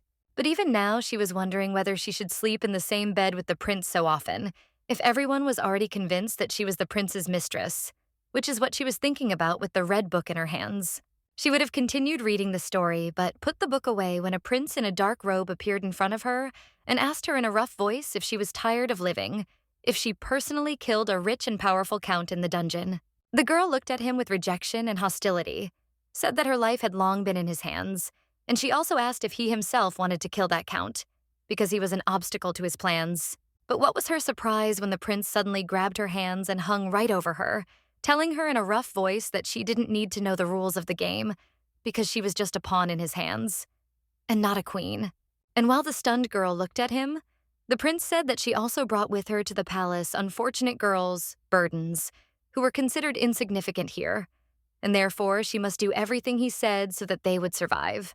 He said it as earnestly as he could, while looking into her eyes and thanks to the deep neckline, showing all the beauty of his toned body. But Yun was not interested in this, for even when she calmly asked him if he was threatening her, the prince replied that he was, after which he took her chin in his hands and said with a smile that the day might come when she would lead the king's enemies. He also said that she was just a pathetic woman, so he recommended that she not stand out anymore and not show her character, but Yun only smiled in response, saying that she was truly only a mistress. After this, the lady removed the gentleman's hand from her face and stood up, surprising the prince, saying that she knew perfectly well that he wanted to make her a pawn to conquer the throne, so that he could then become the king of the entire state. Holding the prince's hand in front of her, Yun said with a smile that as long as he didn't seize the throne, it would be best for him to listen to her, so as not to cause himself more trouble. and she also warned him that she was worth trusting. The strange and self-confident woman made the prince not only shut up, but also move away from her, because even now he felt that Yoon's character was not something he could easily take advantage of. He turned away from her and got up from the bed, again began to talk about how she would not be able to seduce him, because she was far from a chaste woman. Although in fact, Yoon did not care deeply what kind of mistress the prince had and what he felt for her. Looking at her with an evil look and seemingly displeased, the prince told her to carry out all his orders and continue as an ideal pawn. Otherwise, he would kill her and would not even regret it. The next morning, Duchess Eloise appeared again before her best friend Luna, asking about her condition and informing her that she had brought a tonic for her, also asking her maid to prepare soup for her. Taking her friend by the hand, Eloise also said that they were alone again, and she really wanted to see how she was gradually getting better. And she also said with sadness that the second prince, unfortunately, had a lot of women, so he never came to her. But when the woman wanted to get out of bed, with which Eloise helped her, Luna said that she still cannot forget about the second prince, because she is sure that the prince hates her because of the loss of the child, and she is also sad because she will never be able to have children again. Hearing this, Eloise confessed that her mother had died naturally when she gave birth to her, so she thought that it was even for the best, because she could protect herself from death, and she could experience the happiness of motherhood thanks to her orphaned children. The purple-haired lady told her friend while holding her that giving birth was a terrible thing for her, but her green-haired Luna replied that now she would not be able to give birth at all, which was devastating her inside. Luna was ready to cry, telling her friend that she could only give her beloved prince her first time in virginity and nothing more. That's why she despairs. She keeps thinking that she can give it to him. Hearing this, Eloise looked at her friend with real shock, because she did not understand why, after she gave herself to the prince, she had nothing left that she could give him. And while Eloise was surprised by every word of her friend, the main character was already in a blue dress and was sitting on the sofa, showing Rika her diagram and her references, whether it would be possible to do what is on this diagram. But Rika continued to look at the paper with surprise on her face, asking the Lord what kind of diagram this was, and whether it was a cleaning tool. However, Yoon responded to her maid with a smile, holding a white feather in her hand and telling Rika that this is exactly what she says, as if she already had a plan on how to create it into reality. Because after some time, Kachar already appeared before the prince in his office in order to tell him about a certain drawing that Yoon asked to show him specifically with a request to ask the artisans to make it. Kachar also looked at the prince and explained that this was precisely for distributing to the slaves rescued from the dungeon, which made the prince even more curious about what exactly the protagonist had come up with. But when he himself picked up the paper to examine it, he did not understand anything of what was depicted on it. So he became angry and asked the servant in an indignant tone what Yoon had thought. The thing is that the paper depicted a very ordinary pistol, or rather a diagram with all possible details to make it fully functional. But the calm Kachar told the prince that, according to Yoon, it was supposedly a cleaning tool. And while the prince was seeing this firearm before him for the first time, another servant was in front of the second prince, named Risselt, to whom he announced the news that Count Flossard was dead, but it seemed that Risselt did not care, because he was in the company of another lady. A lady in a blue dress sat on his lap and was silent as Risselt stared at the servant and still asked him how it happened, because this news even upset him. Although before that, he didn't care even about his own child. The servant with short hair and in a blue suit replied that everything happened in the Count's residence, where there was a fire and there were no survivors, after which he also asked whether it was worth continuing the investigation into this matter. Remembering his third younger brother, the blonde just put his hand on the top of the brunette's head and told the servant not to continue the investigation because he no longer needed it. But he remembered exactly the one who was supposed to inherit the title of Count after his dead father, which is why Risselt asked the servant to bring this man, the son of Count Flossard, to him personally. At the same time, one of the characters had the most terrible dream, because in front of him he noticed a human hand in a dark glove in which he was holding an obviously bloody instrument. The fact is that the werewolf experienced all the most nightmarish events in his life in his sleep because it was with that very instrument that the Count's son pulled out his teeth, since it is the werewolf's fangs that are very valuable and expensive to sell. But as soon as he suddenly woke up and, out of habit, began to defend himself from the attacker, thinking that he would have to fight for his life again, he woke up and noticed a surprised Yoon in front of him, with several scratches appearing on her hand. And so the werewolf looked at Yoon with fear and surprise, keeping his hands tense and knowing that no one intended to hurt him. because Yoon just wanted to get closer to him. When the boy noticed a white blanket on the red sofa, Yoon calmly explained that she wanted to cover him with the blanket because she saw that he was shivering in his sleep, which made her think he was cold. But that was not all, because Yoon's injury was seen by the stunned maids who immediately began to panic, because they had previously thought that a werewolf was a very terrible creature, dangerous to people,